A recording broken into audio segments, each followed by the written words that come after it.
ಬಸವಲಿಂಗಾಯ ನಮಃ. ಗುರು ಒಂದೇ ಬಸಿರು, ಲಿಂಗ ಒಂದೇ ಬಸಿರು, ಜಂಗಮ ಒಂದೇ ಬಸಿರು. ಇದನಾರಯ್ಯ ಅಮಳೋಕ್ಯವ ಮಾಡಿ ತೋರಿದವರು, ಇದನಾರಯ್ಯ ಪ್ರಜ್ವಲಿತವ ಮಾಡಿ ತೋರಿದವರು. ಪೂರ್ವಾಚಾರಿ ಭಕ್ತಿ ಭಂಡಾರಿ ಸಂಗನ ಬಸವಣ್ಣ ಎನಗೆ ಗುಹೇಶ್ವರ ಲಿಂಗವ ತೋರಿದೆಯಾಗಿ, ಎನಗೆ ಲೋಕಾದಿ ಲೋಕಗಳೆಲ್ಲವೂ ಕಿಂಚಿತ್ತು ಕಿಂಚಿತ್ತು. ಪೂರ್ವಾಚಾರಿ ಭಕ್ತಿ ಭಂಡಾರಿ ಸಂಗನ ಬಸವಣ್ಣ ಎನಗೆ ಗುಹೇಶ್ವರ ಲಿಂಗವ ನೀನು ತೋರಿದೆಯಾಗಿ, ಲೋಕಾದಿ ಲೋಕಗಳೆಲ್ಲವೂ ಎನಗೆ ಕಿಂಚಿತ್ತು. ಸ್ವಾನುಭಾವದ ನೆಲೆಯ ನಾನೇನು ಬಲ್ಲೆನೈ, ನೀನೇ ಒಳಪಕ್ಕು ಏನ ನುಡಿಸಿದಡೆ ಆನು ನುಡಿವೆನೈ ಗುರುವೆ ಕೃಪೆಯಾಗು. ಸದಾಕಾಲ ಸ್ಮರಣೀಯರು, ಅಖಂಡ ಲೋಕಪೂಜ್ಯರುವಾದ ವಿಶ್ವಗುರು ಮಹಾಮಾನವತಾವಾದಿ ಲಿಂಗವಂತ ಧರ್ಮ ಸಂಸ್ಥಾಪಕ ಅಪ್ಪ ಬಸವಣ್ಣನವರ ಸಮಸ್ತ ಬಸವಾದಿ ಶರಣ ಶರಣೆಯರ ಅನುಭಾವದ ಬೆಳಗಿನಲ್ಲಿ ಸಾಗಿ ಬರುತ್ತಿರುವ ಲಿಂಗಾಯತ ಧರ್ಮದರ್ಶನ ಪ್ರವಚನ ಮಾಲೆಯಲ್ಲಿ ಭಾಗವಹಿಸಿರುವ ತಾವೆಲ್ಲ ಆತ್ಮೀಯ ಶರಣ ತಂದೆ ತಾಯಿಗಳಲ್ಲಿ, ಅನುಭಾವಿಗಳಲ್ಲಿ, ಮುದ್ದು ಮಕ್ಕಳಲ್ಲಿ, ತಮ್ಮೆಲ್ಲರಲ್ಲಿ ಭಕ್ತಿಯ ಶರಣೋ ಶರಣಾರ್ಥಿಗಳು. ಅಷ್ಟಾವರಣ ತತ್ವಗಳಲ್ಲಿ ಗುರು ಮತ್ತು ಲಿಂಗ ಅನ್ನತಕ್ಕಂಥ ಎರಡು ತತ್ವಗಳ ವಿವೇಚನೆಯನ್ನು ಬಸವಾದಿ ಶರಣರ ವಚನಗಳ ಆಧಾರದೊಂದಿಗೆ ಕಳೆದ 5 ದಿನಗಳಿಂದ ನಾವೆಲ್ಲ ನೋಡ್ತಾ ಬಂದಿದ್ದೀವಿ. ಆ ಗುರು ಮತ್ತು ಲಿಂಗ ತತ್ವದ ಪರಿಪೂರ್ಣತೆಯಾಗಿ ನಿರ್ಣಯ ನಿಷ್ಪತ್ತಿ ಎನಿಸಿರುವ ಜಂಗಮ ತತ್ವವನ್ನು ಇವತ್ತು ನಾವೆಲ್ಲ ಶರಣರ ವಚನಗಳಲ್ಲಿ ಜಂಗಮ ಅಂದರೆ ಏನು ಅಂತ ಅವ್ರು ಹೆಂಗೆ ದರ್ಶನ ಮಾಡಿಸ್ತಾರ ಅಂತ ಇವತ್ತಿನ ದಿವಸ ನಾವೆಲ್ಲ ಜಂಗಮ ತತ್ವವನ್ನು ಕುರಿತು ಅನುಭಾವ ಚಿಂತನೆಯನ್ನು ಮಾಡಬೇಕಾಗಿದೆ. ಈ ಜಂಗಮ ತತ್ವವನ್ನು ಪ್ರವೇಶ ಮಾಡೋಕ್ಕಿಂತ ಮೊದಲು ಒಂದು ವಿಚಾರ ನಾವೆಲ್ಲ ಅರ್ಥ ಮಾಡಿಕೊಳ್ಳೇಬೇಕಾದಂಥ ಸತ್ಯ ಏನು ಅಂತ ಕೇಳಿದರೆ, ಗುರು, ಲಿಂಗ ಮತ್ತು ಇವತ್ತು ನಾವು ಚಿಂತನೆ ಮಾಡುವ ಜಂಗಮ, ಈ ಮೂರೂ ತತ್ವಗಳು ಪರಸ್ಪರ ಅವಿನಾಭಾವವಾದ ಸಂಬಂಧವನ್ನು ಒಳಗೊಂಡಿದ್ದು ಒಂದರೊಳಗೊಂದು ಬೆರೆತುಕೊಂಡಿರುವ ತತ್ವಗಳೇ ಇವು. ಗುರುವನ್ನು ಬಿಟ್ಟು ಲಿಂಗ ತತ್ವ ಇಲ್ಲ, ಲಿಂಗವನ್ನು ಬಿಟ್ಟು ಜಂಗಮ ಇಲ್ಲ. ಗುರುವಿನಿಂದ ಲಿಂಗವನ್ನು ಬೇರ್ಪಡಿಸೋಕ್ಕೆ ಸಾಧ್ಯ ಇಲ್ಲ, ಲಿಂಗದಿಂದ ಜಂಗಮ ಬೇರ್ಪಡಿಸೋಕ್ಕೆ ಸಾಧ್ಯ ಇಲ್ಲ.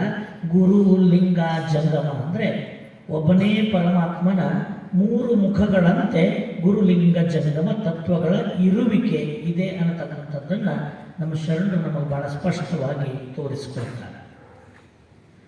ಒಂದು ಕಡೆ ಸಿದ್ದರಾಮೇಶ್ವರರು ಗುರು, ಲಿಂಗ, ಜಂಗಮದ ಸಂಬಂಧವನ್ನು ಕುರಿತು ಒಂದು ವಚನದಲ್ಲಿ ಅನುಭವ ಮಾಡಿಕೊಡುತ್ತಾರೆ. ಏನು ಗುರು ಮತ್ತು ಲಿಂಗ ತತ್ವ ನೋಡಿದ್ವಿ, ಇವತ್ತು ನಾವು ಜಂಗಮಕ್ಕೆ ಹೊಂಟೀವಿ. ಆ ಗುರು, ಲಿಂಗ ಮತ್ತು ಜಂಗಮ ಮೂರೂ ಪರಸ್ಪರ ಸಂಬಂಧವನ್ನು ಹೊಂದ್ಯವ. ಇವು ಮೂರು ಬೇರೆ ತತ್ವಗಳಲ್ಲ, ಒಂದೇ ತತ್ವದ 3 ಮುಖಗಳು ಹೆಂಗೆ ಅನ್ನೋದನ್ನು ಇಲ್ಲಿ ಸಿದ್ದರಾಮೇಶ್ವರರು ತಮ್ಮ ವಚನದಲ್ಲಿ ನಮಗೆಲ್ಲ ಬಹಳ ಅದ್ಭುತವಾಗಿ ಅನುಭವದ ಬೆಳಕನ್ನು ಕೊಡುತ್ತಾರೆ. ಅವ್ರೇನು ಹೇಳ್ತಾರಂದರೆ, ನೆಲೆಸಿ ಲಿಂಗವೆನಿಸಿತ್ತಯ್ಯ ಲಿಂಗವು, ಚರಿಸಿ ತಾನೇ ಜಂಗಮವೆನಿಸಿತ್ತಯ್ಯ ಲಿಂಗವು. ನೆಲೆಸಿ ಲಿಂಗವೆನಿಸಿತ್ತಯ್ಯ ಲಿಂಗವು, ಚರಿಸಿ ತಾನೇ ಜಂಗಮವೆನಿಸಿತ್ತಯ್ಯ ಲಿಂಗವು. ಇದರರಿವ ಬೋಧಿಸಿದಲ್ಲಿ ತಾನೇ ಗುರುವೆಂದೆನಿಸಿತ್ತಯ್ಯ ಲಿಂಗವು. ಇದರರಿವ ಬೋಧಿಸಿದಲ್ಲಿ ತಾನೇ ಗುರುವೆನಿಸಿತ್ತಯ್ಯ ಲಿಂಗವು. ಇದು ಕಾರಣ ಗುರು, ಲಿಂಗ, ಜಂಗಮ ಒಂದೇ ಅಲ್ಲದೆ ಭಿನ್ನವಿಲ್ಲ ಭಿನ್ನವಿಲ್ಲ. ಭಿನ್ನವೆಂದು ನುಡಿದವರಿಗೆ ಅಘೋರ ನರಕ ತಪ್ಪದೆಂದ ಕಪಿಲಸಿದ್ಧ ಮಲ್ಲಿಕಾರ್ಜುನ. ಕಪಿಲಸಿದ್ಧ ಮಲ್ಲಿಕಾರ್ಜುನ ಗುರು ಲಿಂಗ ಜಂಗಮ ತತ್ವಗಳ ಮಧ್ಯದಲ್ಲಿ ಭೇದವನ್ನು ಎಣಿಸ್ತಕ್ಕಂಥವನು ಭಕ್ತನಲ್ಲ. ಗುರುಲಿಂಗ ಜಂಗಮರಲ್ಲಿ ಶ್ರೇಷ್ಠ ಕನಿಷ್ಠತೆಯನ್ನು ಕಾಣತಕ್ಕಂಥವನು ಈ ಧರ್ಮದಲ್ಲಿ ಭಕ್ತನಲ್ಲ. ಪರಮಾತ್ಮನ ಮೂರು ಮುಖಗಳಾಗಿ ಪ್ರಕಟಗೊಂಡಿರುವ ಜಗದ್ದುದ್ಧಾರಕ್ಕಾಗಿ ಜಗದ್ಹಿತಾರ್ಥಕ್ಕಾಗಿ ತಾನೇ ಗುರು ಲಿಂಗ ಜಂಗಮ ಅಂತಕ್ಕಂಥ ರೂಪವನ್ನು ತಾಳಿದ ನೆಲೆಯಲ್ಲಿ ನೆಲೆಸಿದಾಗ ಲಿಂಗ ಅನಿಸಿದರೆ ಚಲಿಸಿದಾಗ ಜಂಗಮ ಅನಿಸ್ತದೆ. ಈ ನೆಲೆಸಿದ ಲಿಂಗ ಮತ್ತು ಜಂಗಮದ ಸಂಬಂಧದ ಅರಿವನ್ನು ಬೋಧಿಸಿ ತಾನೇ ಅರಿವೆಂಬ ಗುರುವಿನ ಸ್ವರೂಪವನ್ನು ತಾಳ್ತಾನೆ. ಹಾಗಾಗಿ ನೆಲೆಸಿ ಲಿಂಗ ಅನಿಸೋದು ಅಂದರೆ ಯಾವ ಪರಾತ್ಪರ ವಸ್ತುವಿನ ಮೂಲ ಗರ್ಭದಿಂದ ಅಜಾಂಡ ಬ್ರಹ್ಮಾಂಡ ಕೋಟಿಗಳೆಲ್ಲವೂ ಪ್ರಕಟಗೊಂಡವಲ್ಲ, ಆ ಎಲ್ಲ ಪ್ರಕಟಗೊಳ್ಳುವಿಕೆಗೆ ಕೇಂದ್ರ ಬಿಂದುವಾಗಿ ಶಕ್ತಿ ಸ್ಫುರಣದ ಮೂಲ ವಸ್ತುವಾಗಿ ನೆಲೆಸಿದ್ದು ಯಾವುದು ಅಂದರೆ ಲಿಂಗ. ಲಿಂಗ ಲಿಂಗಕ್ಕೆ ಚಲನೆ ಇಲ್ಲ. ಲಿಂಗ ಸ್ಥಿರವಾಗಿ ನೆಲೆಸಿ ತನ್ನಿಂದ ತನ್ನ ಕಳಾಕಿರಣವಾಗಿ ಅಜಾಂಡ ಬ್ರಹ್ಮಾಂಡ ಕೋಟಿಗಳನ್ನು ತನ್ನಿಂದ ಪ್ರಕಟಪಡಿಸ್ತದೆ. ಯಾವಾಗ ಲಿಂಗ ಸ್ಥಿರವಾಗಿ ನೆಲೆಸಿ ತನ್ನಿಂದ ತನ್ನ ಕಿರಣಗಳಾಗಿ ಬ್ರಹ್ಮಾಂಡವನ್ನು ಉತ್ಪತ್ತಿ ಮಾಡಿದಾಗ ತನ್ನ ಚೈತನ್ಯವನ್ನು ತನ್ನಿಂದ ಉತ್ಪತ್ತಿ ಮಾಡಲಾದ ಬ್ರಹ್ಮಾಂಡದೊಳಗೆಲ್ಲ ಹರಿಸ್ತದೆ, ಎಲ್ಲ ಕಡೆಗೆ ಚಲಿಸುವಂತೆ ಮಾಡ್ತದೆ. ಹೀಗೆ ನೆಲೆಸಿದ ಲಿಂಗದ ಶಕ್ತಿ, ನೆಲೆಸಿದ ಲಿಂಗದ ಚೈತನ್ಯ ಚಲಿಸಿ ಬ್ರಹ್ಮಾಂಡದೊಳಗೆಲ್ಲ ವ್ಯಾಪಿಸಿದಾಗ ಲಿಂಗ ತತ್ವದ ವಿರಾಟ ಸ್ವರೂಪ ತಾನೇ ಜಂಗಮ ಅಂತ ಕರೆಸಿಕೊಳ್ತದೆ. ಹಾಗಾದರೆ ಜಂಗಮ ಅನ್ನತಕ್ಕಂಥದ್ದು ಇಡೀ ಪ್ರಕೃತಿಯೊಳಗೆಲ್ಲ ಸಕಲ ಪ್ರಾಣದೊಳಗೆಲ್ಲ ಆವರಿಸಿರ್ತಕ್ಕಂಥ ಜಗದ್ಭರಿತ ಚೈತನ್ಯ. ಅದು ಲಿಂಗದ ಚಲನೆ ಜಂಗಮ, ಲಿಂಗದ ಚೈತನ್ಯ ಜಂಗಮ. ಯಾವಾಗ ಲಿಂಗ ತಾನು ಚಲಿಸಿ ಇಡೀ ಬ್ರಹ್ಮಾಂಡವನ್ನೆಲ್ಲ ಆವರಿಸಿಕೊಳ್ತೋ, ಹೀಗೆ ಆವರಿಸಿದ ಸಕಲ ಜೀವರಾಶಿಗಳೆಲ್ಲರಲ್ಲಿ ತುಂಬಿ ತೋರುವ ಆ ಅಖಂಡ ಪರಿಪೂರ್ಣ ಜಗದ್ವ್ಯಾಪಕ ಪರವಸ್ತುವಿಗೆ ಏನಂತಾರ ಜಂಗಮ ಅಂತ ಕರೀತಾರೆ. ಹಾಗಾದ್ರೆ ಜಂಗಮ ಅಂದರೆ ಯಾವುದು ಅಂದ್ರೆ, ಒಂದು ಬೀಜವನ್ನು ಬಿತ್ತಿದರೆ ಆ ಬೀಜದೊಳಗಿನ ನೆನಹು ಜಾಗೃತಗೊಂಡು ಅಂಕುರಿಸಿ ಸಸಿಯಾಗಿ ಗಿಡವಾಗಿ ಮರವಾಗಿ ತನ್ನಂಥ ಸಹಸ್ರ ಬೀಜಗಳನ್ನು ಉತ್ಪತ್ತಿ ಮಾಡುವಂತೆ ಮಾಡ್ತೈತಲ್ಲ, ಹಂಗೆ ಮಾಡೋದು ಯಾವುದು ಅಂದ್ರೆ ಆ ಬೀಜದೊಳಗೆ ಅಡಕವಾಗಿರುವ ಲಿಂಗ ಚೈತನ್ಯದ ಚಲನೆ, ಅದು ಜಂಗಮ. ಆ ಬೀಜದೊಳಗೆ ಜಂಗಮ ಐತಿ ಅಂತ ಆ ಜಂಗಮ ಚಲಿಸ್ತೈತಂತ ಅದು ಮರವಾಗಿ ವಿಕಾಸ ಆಗುವಂತ ಹೋಗ್ತೈತಿ. ಪ್ರತಿಯೊಬ್ಬರ ವ್ಯಕ್ತಿತ್ವ ಉನ್ನತವಾಗಿ ಬೆಳಿತೈತಂದ್ರೆ, ದೈಹಿಕ ಬೆಳವಣಿಗೆ ಆಗ್ತೈತಂದ್ರೆ ಇಲ್ಲಿ ಲಿಂಗದ ಚಲನೆ ನಡೆದೈತೆ ನಮ್ಮೆಲ್ಲರೊಳಗೆ.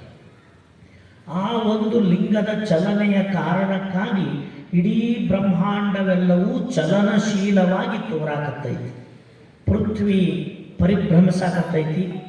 ಇಡೀ ಬ್ರಹ್ಮಾಂಡವೆಲ್ಲವೂ ತಿರುಗುವ ಪ್ರಕ್ರಿಯೆಗೆ ಒಳಗೊಂಡೈತಿ. ಇಲ್ಲಿರ್ತಕ್ಕಂಥ ನಮ್ಮ ದೈಹಿಕ ಪಿಂಡಾಂಡದ ಸಂರಚನೆಯೊಳಗೆ ರಕ್ತ ಪರಿಚಲನೆ ನಿರಂತರವಾಗಿ ನಡೆದೈತಿ. ಹೃದಯದಲ್ಲಿ ಚಲನೆ ಇದೆ, ನಮ್ಮ ದೇಹೇಂದ್ರಿಯಗಳಲ್ಲಿ ಚಲನೆ ಇದೆ. ಒಟ್ಟಾರೆಯಾಗಿ ಎಲ್ಲವೂ ಚೈತನ್ಯಮಯವಾಗಿ ಇರೋ ಕಾರಣಕ್ಕಾಗಿ ಚಲನೆ ಇದೆ. ಜಂಗಮ ಅಂದರೆ ಲಿಂಗದ ಶಕ್ತಿ ಇಡೀ ವಿಶ್ವವನ್ನು ಚಲಿಸುವಂತೆ ಮಾಡಿದೆಯಲ್ಲ, ಇಡೀ ವಿಶ್ವಕ್ಕೆ ಚಾಲನಾ ಶಕ್ತಿಯನ್ನು ಕೊಟ್ಟಿದೆಯಲ್ಲ.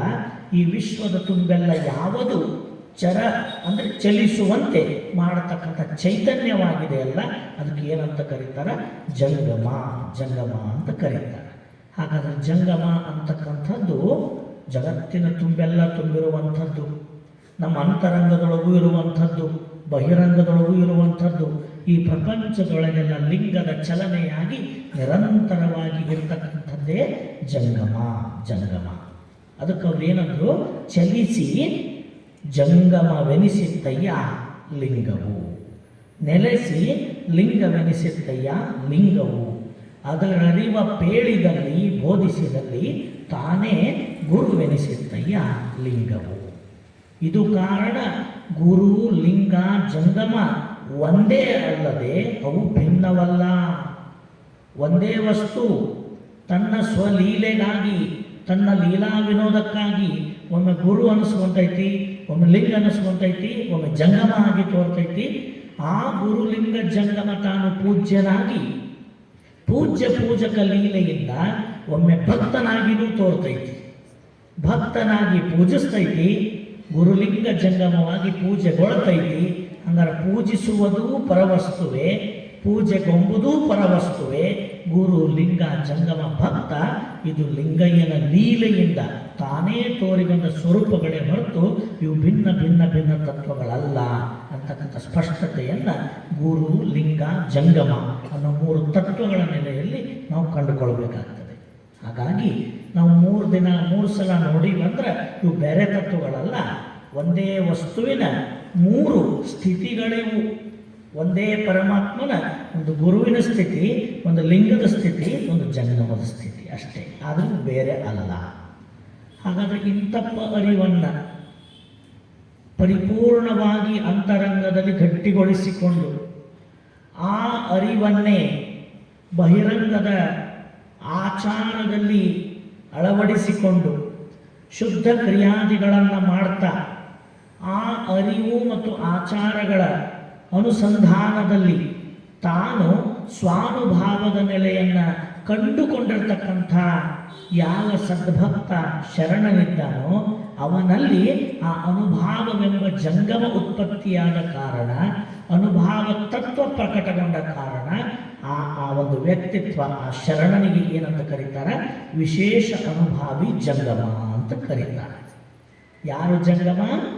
ಅರಿವು ಗಟ್ಟಿಗೊಂಡು ತನ್ನ ತಾನು ಅರಿತು ತಾನಾರೆಂದು ಅರಿತ ನಂತರ ಆ ಅರಿವಿನ ಬೆಳಕಿನಲ್ಲಿ ತನ್ನ ಕ್ರಿಯಾದಿಗಳನ್ನೆಲ್ಲ ಮಾಡ್ತಾ ಅರಿವಿಗೆ ತಕ್ಕದಾದ ಆಚಾರವನ್ನು ಅಳವಡಿಸಿಕೊಂಡು ಅರಿವು ಆಚಾರಗಳ ಬೆಳಕಿನಲ್ಲಿ ತಾನೇ ಸ್ವಾನುಭಾವದ ನೆಲೆಯನ್ನು ಕಂಡುಕೊಂಡಿರ್ತಾರಲ್ಲ, ಅಂಥ ಅರಿವು ಆಚಾರ ಅನುಭಾವಗಳೇ ಸಾಕಾರಗೊಂಡ ಶರಣನಿಗೆ ಏನಂತಾರೆ?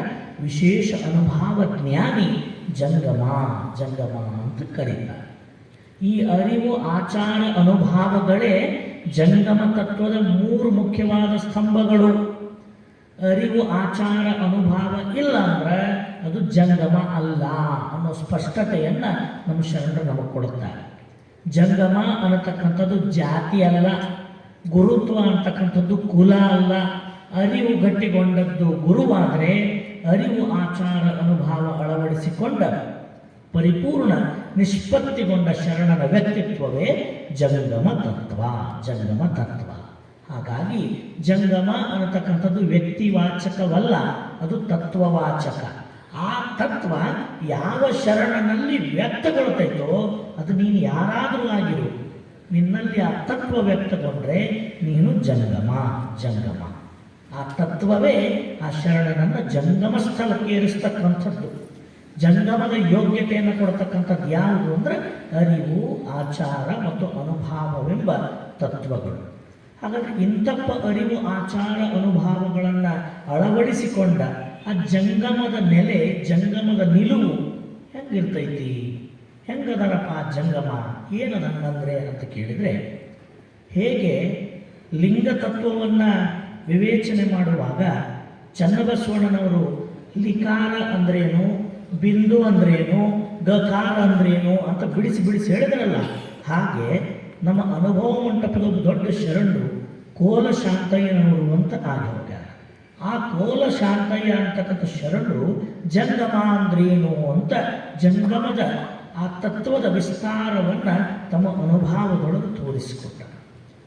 ಜ ಅಂದರೆ ಏನು, ಗ ಅಂದರೆ ಏನು, ಮ ಅಂದರೆ ಏನು? ಜ ಎಂಬಲ್ಲಿ ಜನನ ಗುಣನಾಸ್ತಿಯಾಗಿ, ಗ ಎಂಬಲ್ಲಿ ಗಮನನಾಸ್ತಿಯಾಗಿ, ಮ ಎಂಬಲ್ಲಿ ಮರಣನಾಸ್ತಿಯಾಗಿ, ಅರಿತು ತಿರುಗುವುದು ಸ್ವಯ ಚರ ಪರವಲ್ಲದೆ, ಕೂಟಕ್ಕೆ ನೆರೆದ ಅಗುಳಿನಾಸೆಯ ವಿಹಂಗನಂತಾಗಬೇಡ, ತ್ರಿವಿಧಾಕ್ಷರವ ತ್ರಿಗುಣದಲ್ಲಿ ಬೆರೆಸು, ತ್ರಿಗುಣರಹಿತನಾಗು, ತ್ರಿಗುಣರಹಿತ ಸಗುಣ ಭರಿತನಾಗು. ಇದ ನಿನ್ನ ನೀನರಿ ಲಿಂಗ ಜಂಗಮವೇ ಪುಣ್ಯಾರಣ್ಯ ದಹನ ಭೀಮೇಶ್ವರ ಲಿಂಗ ನಿರಂಗ ಸಂಗ. ಎಷ್ಟು ಚಂದ ನೋಡ್ರಿ ಅವ್ರ ಅಂಕಿತನಾಮ. ಪುಣ್ಯಾರಣ್ಯ ದಹನ ಭೀಮೇಶ್ವರ ಲಿಂಗ ನಿರಂಗ ಸಂಗ, ಇದು ಅವರ ಅಂಕಿತನಾಮ. ಈ ಅಂಕಿತ ಯಾರ್ದು ಅಂದ್ರೆ ಕೋಲ ಶಾಂತಯ್ಯ ಅಂತಕ್ಕಂಥ ಶರಣರಿಗೆ. ನೋಡ್ರಿ, ಅನುಭವ ಮಂಟಪಕ್ಕೆ ಬಂದಂಥ ಒಬ್ಬೊಬ್ಬ ಶರಣರು ತಮ್ಮ ಕಾಯಕವನ್ನು ಮಾಡ್ತಾ ಪ್ರತಿನಿತ್ಯ ಅನುಭಾವಿಗಳ ಅನುಭಾವದಲ್ಲಿ ತಮ್ಮನ್ನು ಪರಿಪೂರ್ಣವಾಗಿ ತೊಡಗಿಸಿಕೊಂಡದರ ಪರಿಣಾಮ ಮತ್ತು ಗುರು ಬಸವಣ್ಣನವರ ಅನುಭಾವದ ತರಬೇತಿ ಅನುಭವ ಮಂಟಪದೊಳಗೆ ಹೆಂಗಿತ್ತು ಅಂದ್ರೆ, ಒಬ್ಬೊಬ್ಬ ಶರಣರ ವಚನಗಳನ್ನು ನೋಡಿದ್ರೆ ಅನುಭವ ಮಂಟಪ ಏನು ಕೆಲಸ ಮಾಡಿತ್ತು ಅನ್ನೋದು ನಮ್ಮ ಅರಿವಿಗೆ ಬರ್ತೈತಿ. ನೋಡ್ರಿ, ಒಬ್ಬ ಸಾಮಾನ್ಯ ಕಾಯಕವನ್ನು ಮಾಡ್ತಕ್ಕಂಥವರು ಅನುಭವ ಮಂಟಪಕ್ಕೆ ಬಂದು ಶರಣತ್ವವನ್ನು ಸಂಪಾದಿಸಿಕೊಂಡು ಜಂಗಮ ಅಂದ್ರೆ ಯಾರು, ಜಂಗಮದ ನಿಲುವೇನು ಅಂತ ಈ ಜಗತ್ತಿಗೆ ತೋರಿಸಿಕೊಟ್ಟವರು. ನಮ್ಮ ಅಷ್ಟಾವರಣ ತತ್ವದೊಳಗೆ ಬರುವಂಥ ಜಂಗಮವನ್ನು ವ್ಯಾಖ್ಯಾನ ಮಾಡಿಕೊಡ್ತಾರೆ. ಜ ಅಂದ್ರೇನು, ಗ ಅಂದ್ರೇನು, ಮ ಅಂದ್ರೇನು, ಜಂಗಮ ಅಂದ್ರೆ ಹೆಂಗಿರಬೇಕು, ಯಾವ ಸಾಧನೆಯಿಂದ ನೀನು ಜಂಗಮತ್ವವನ್ನು ಪಡ್ಕೊಂತೀಯ ಅನ್ನೋದನ್ನು ತೋರಿಸಿಕೊಡ್ತಾರೆ. ಹಂಗಾರೆ ಅವ್ರ ಪ್ರಕಾರ ಜ ಅಂದ್ರೆ ಜನನ ಗುಣ ನಾಸ್ತಿ, ಗ ಅಂದ್ರೆ ಗಮನ ನಾಸ್ತಿ, ಮ ಅಂದರೆ ಮರಣ ನಾಸ್ತಿ. ಜನನ, ಗಮನ ಮತ್ತು ಮರಣ ಇವು ಮೂರು ಏನಂತ ಕರೀತಾರಂದ್ರೆ ಜೀವನ ಉಪಾಧಿಕೆಗಳು ಅಂತ ಕರೀತಾರೆ. ಪ್ರತಿಯೊಬ್ಬ ಜೀವಾತ್ಮನಿಗೆ ಅಂಟಿಕೊಂಡಿರುವ ಉಪಾಧಿಕೆಗಳು. ಜನನ ಅಂದರೆ ಶರೀರ ರೂಪವನ್ನು ತಾಳಿ ಹುಟ್ಟೋದು. ಗಮನ ಅಂದರೆ ಹುಟ್ಟಿದ ನಂತರ ಈ ಬದುಕಿನೊಳಗೆ ವ್ಯವಹರಿಸೋದು. ಮರಣ ಅಂದರೆ ಶರೀರವನ್ನು ನಾಶ ಮಾಡಿಕೊಂಡು ಜೀವ ಕಳ್ಕೊಳ್ಳೋದು. ಇವು ಮೂರು ಯಾರಿಗದಾವಂದ್ರೆ, ಒಬ್ಬ ಸಾಮಾನ್ಯ ಮಾಯಾ ಆವರಣಕ್ಕೊಳಗಾದ ಅಜ್ಞಾನಿ ಜೀವಿಗೆ ಇವು ಮೂರು ಯಾವತ್ತು ಬಾಧಿಸುವಂತನೇ ಇರ್ತಾವೆ. ಅವ ಜನನಕ್ಕೊಳಗಾಗ್ತಾನ, ವ್ಯವಹರಿಸ್ತಾನ, ವ್ಯವಹಾರಗಳಲ್ಲಿ ಪುಣ್ಯ ಪಾಪಗಳನ್ನು ಸಂಪಾದಿಸ್ತಾನ, ಮರಣಕ್ಕೊಳಗಾಗ್ತಾನ. ಅದರ ಪ್ರತಿಫಲದಿಂದ ಮತ್ತೆ ಜನಿಸ್ತಾನ, ಮತ್ತೆ ವ್ಯವಹರಿಸ್ತಾನ, ಮತ್ತೆ ಮರಣಕ್ಕೊಳಗಾಗ್ತಾನ. ಇಂಥ ಭವದ ಚಕ್ರದ ರಾಟಾಳದೊಳಗೆ ತಿರುಗ್ತಾ ತಿರುಗ್ತಾ ಹೋಗೋಂಗೆ ಏನಂತಾರೆ, ಅಜ್ಞಾನಿ ಅಂತ ಕರೀತಾರೆ, ಬದ್ಧ ಜೀವಿ ಅಂತ ಕರೀತಾರೆ. ಯಾಕಂದ್ರೆ ಅವನಿಗೆ ಜನನ ಗಮನ ಮರಣ ತಪ್ಪಿದ್ದಲ್ಲ. ಇದೆಲ್ಲಕ್ಕೆ ಇಂಥ ಉಪಾಧಿಗಳಿಗೆ ಒಳಗಾಗದೆ ತನ್ನೊಳಗಿನ ಅರಿವನ್ನು, ಸ್ವರೂಪ ಜ್ಞಾನವನ್ನು ಮಾಡಿಕೊಂಡು ತಾನು ಮಾಡತಕ್ಕಂಥ ಎಲ್ಲ ವ್ಯವಹಾರಗಳನ್ನು ಲಿಂಗಮುಖಕ್ಕರ್ಪಿಸಿ ಮಾಡುವಲ್ಲಿ, ನೋಡುವಲ್ಲಿ, ನೀಡುವಲ್ಲಿ ತಾನಿಲ್ಲದೆ ಲಿಂಗ ಮುಂತಾಗಿ ನೋಡಿ, ಲಿಂಗ ಮುಂತಾಗಿ ನುಡಿದು, ಲಿಂಗ ಮುಂತಾಗಿ ನಡೆದು, ಲಿಂಗ ಮುಂತಾಗಿ ಭೋಗಿಸಿ ತಾನು ಮಾತ್ರ ಉಂಡು ಉಪವಾಸಿ, ಬಳಸಿ ಬ್ರಹ್ಮಚಾರಿ, ಸುಳಿದರೂ ನಿರ್ಗಮನಿ. ಇಂಥ ನೆಲೆಯಲ್ಲಿ ಇರ್ತಕ್ಕಂಥವನೇ ಜಂಗಮ. ಜಂಗಮ ಲೋಕ ವ್ಯವಹಾರದಲ್ಲಿದ್ದಂತೆ ತೋರಿದರೂ ಆ ವ್ಯವಹಾರದಲ್ಲಿ ಆತನ ತನು ಮನ ಭಾವಗಳು ಮಗ್ನವಾಗಿಲ್ಲ. ಅವು ಎಲ್ಲದವ ತನ್ನ ಮೂಲ ಸ್ವರೂಪವಾದ ಲಿಂಗ ತತ್ವದೊಳಗೆ ಮಗ್ನಾಗ್ಯವ. ಭೌತಿಕವಾಗಿ ಇಲ್ಲಿ ತೋರಿದರೂ ಆಂತರಂಗಿಕವಾಗಿ ಮನ ಮಗ್ನತೆ ಇರೋದೆಲ್ಲಿ ಮೂಲ ಸ್ವರೂಪವೆನಿಸಿದ ಲಿಂಗ ತತ್ವದಲ್ಲಿ. ಹೀಗೆ ಬದುಕತಕ್ಕಂಥ ಸಾಧನೆಯನ್ನು ಅಳವಡಿಸಿಕೊಂಡಿರ್ತಕ್ಕಂಥ ಶರಣನಿಗೆ ಜನನವಿಲ್ಲ, ಗಮನವಿಲ್ಲ, ಮರಣವಿಲ್ಲ, ಏನೂ ಇಲ್ಲ ಅವನಿಗೆ. ನಮಗೈತೆ, ಆದರೆ ಈ ಸಾಧನೆಯನ್ನು ಮಾಡಿದವರಿಗೆ ಜನನವಿಲ್ಲ, ಗಮನವಿಲ್ಲ, ಮರಣವಿಲ್ಲ. ಅದನ್ನು ಗುರು ಬಸವಣ್ಣನವರು ಸ್ಪಷ್ಟೀಕರಿಸ್ತಾರೆ. ಎನಗೆ ಜನನವಾಯಿತೆಂಬರು ಎನಗೆ ಜನನವಿಲ್ಲವಯ್ಯ, ಎನಗೆ ಮರಣವಾಯಿತೆಂಬರು ಎನಗೆ ಮರಣವಿಲ್ಲವಯ್ಯ. ಜನನವಾದೊಡೆ ನಿಮ್ಮ ಪಾದೋದಕ ಪ್ರಸಾದವ ಕೊಂಬೆ, ಮರಣವಾದಡೆ ನಿಮ್ಮ ಶ್ರೀಪಾದವನೈದುವೆ. ಭಾವನ್ನದ ವೃಕ್ಷವು ಊರೊಳಗಿದ್ದರೇನೋ ಅಡವಿಯೊಳಗಿದ್ದರೇನೋ ಪರಿಮಳ ಒಂದೇ ಏಕೋ ಭಾವ ನಮ್ಮ ಕೂಡಲ ಸಂಗಮ ದೇವ. ಇದು ಶರಣನ ನೆಲೆ, ಜಂಗಮನ ನೆಲೆ. ಜನಿಸುವಾತ ನಾನು, ವ್ಯವಹರಿಸುವಾತ ನಾನು, ಕೊನೆಗೆ ಮರಣಿಸುವಾತ ನಾನು, ನಾಶ ಹೊಂದುವಾತ ನಾನು ಅನ್ನೋ ಭಾವ ಸಾಮಾನ್ಯ ಲೌಕಿಕದ ಅಜ್ಞಾನಿ ಜೀವಿಗಳಿಗಿರ್ತೈತಿ.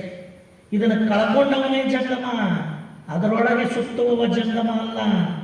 ಇವನು ತಿರ್ಗಾಕತ್ತಾನ, ಅವನು ತಿರ್ಗಾಕತ್ತಾನ, ಇಬ್ಬರದು ತಿರುಗೋದೇನು ಬದಲಿಲ್ಲ. ಇವ ಭವರಾಟಾಳದೊಳಗೆ ತಿರ್ಗಾಕತ್ತಾನ, ಅವನು ಹುಟ್ಟೋದು ಸಾಯೋದು ಮಾಡ್ಕೊಂತ ತಿರ್ಗಾಕತ್ತಾನ. ಇವ ಹೆಂಗೆ ತಿರ್ಗಾಕತ್ತಾನ? ಸ್ವಯ ಚರ ಪರಜಂಗಮವಾಗಿ ಇವನು ತಿರ್ಗಾಕತ್ತಾನ. ಅದಕ್ಕೆ ಸ್ಪಷ್ಟವಾಗಿ ಅವ್ರು ಏನಂತಾರ, ಜ ಅಂದರೆ ಜನನವಿಲ್ಲ, ಗ ಅಂದರೆ ಗಮನವಿಲ್ಲ, ಮ ಅಂದರೆ ಮರಣವಿಲ್ಲ. ಹೀಗೆ ಜನನ ಗಮನ ಮರಣವೆಂಬ ಜೀವದ ಉಪಾಧಿಕೆಗಳನ್ನು ಹೊತ್ತದಾತನೇ, ಮುಟ್ಟದಾತನೇ, ನಿರ್ಲೇಪ ನಿಜ ಸಂಗವಾದಾತನೇ ನಿಜವಾದ ಜಂಗಮ. ಹೀಗೆ ಅರಿತು ತಿರುಗುವುದೇ ಸ್ವಯ ಚರ ಪರಜಂಗಮ. ಹೇಗೆ ಗುರುವಿನಲ್ಲಿ ದೀಕ್ಷಾಗುರು, ಶಿಕ್ಷಾಗುರು, ಮೋಕ್ಷಗುರು ಅಂತ 3 ವಿಧದ ಗುರುತ್ವಗಳನ್ನು ನೋಡಿದ್ವಿ.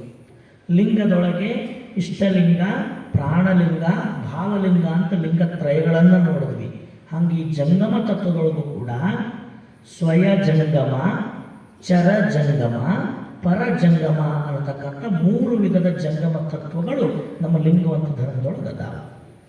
ಸ್ವಯ ಜಂಗಮ ಅಂದರೆ ಯಾರು? ಯಾವುದಕ್ಕೆ ಸ್ವಯ ಜಂಗಮ ಅಂತಾರ?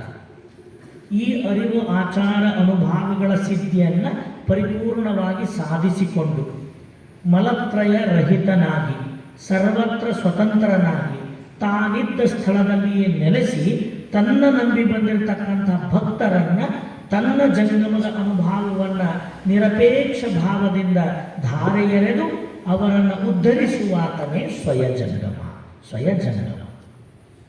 ಇದೇ ಅನುಭಾವಿ ಎಲ್ಲೆಲ್ಲಿ ಸಾಧಕರದಾರೋ ಅವರನ್ನು ಹುಡುಕಿಕೊಂಡು ತಾನೇ ಹೋಗಿ ಅವರ ಸಾಧನೆಯ ಅಪೂರ್ಣತೆಯನ್ನು ಗುರುತಿಸಿ ಅದಕ್ಕೆ ತನ್ನ ಅನುಭಾವದ ಒಂದು ಬೆಲೆಯನ್ನು ಕೊಟ್ಟು ಅವರನ್ನು ಉದ್ಧರಿಸಿ ಅವರ ಸಾಧನೆಯನ್ನು ಪರಿಪೂರ್ಣವಾಗಿ ಮಾಡುವಂಥದ್ದೇ ಚರಜಂಗಮ.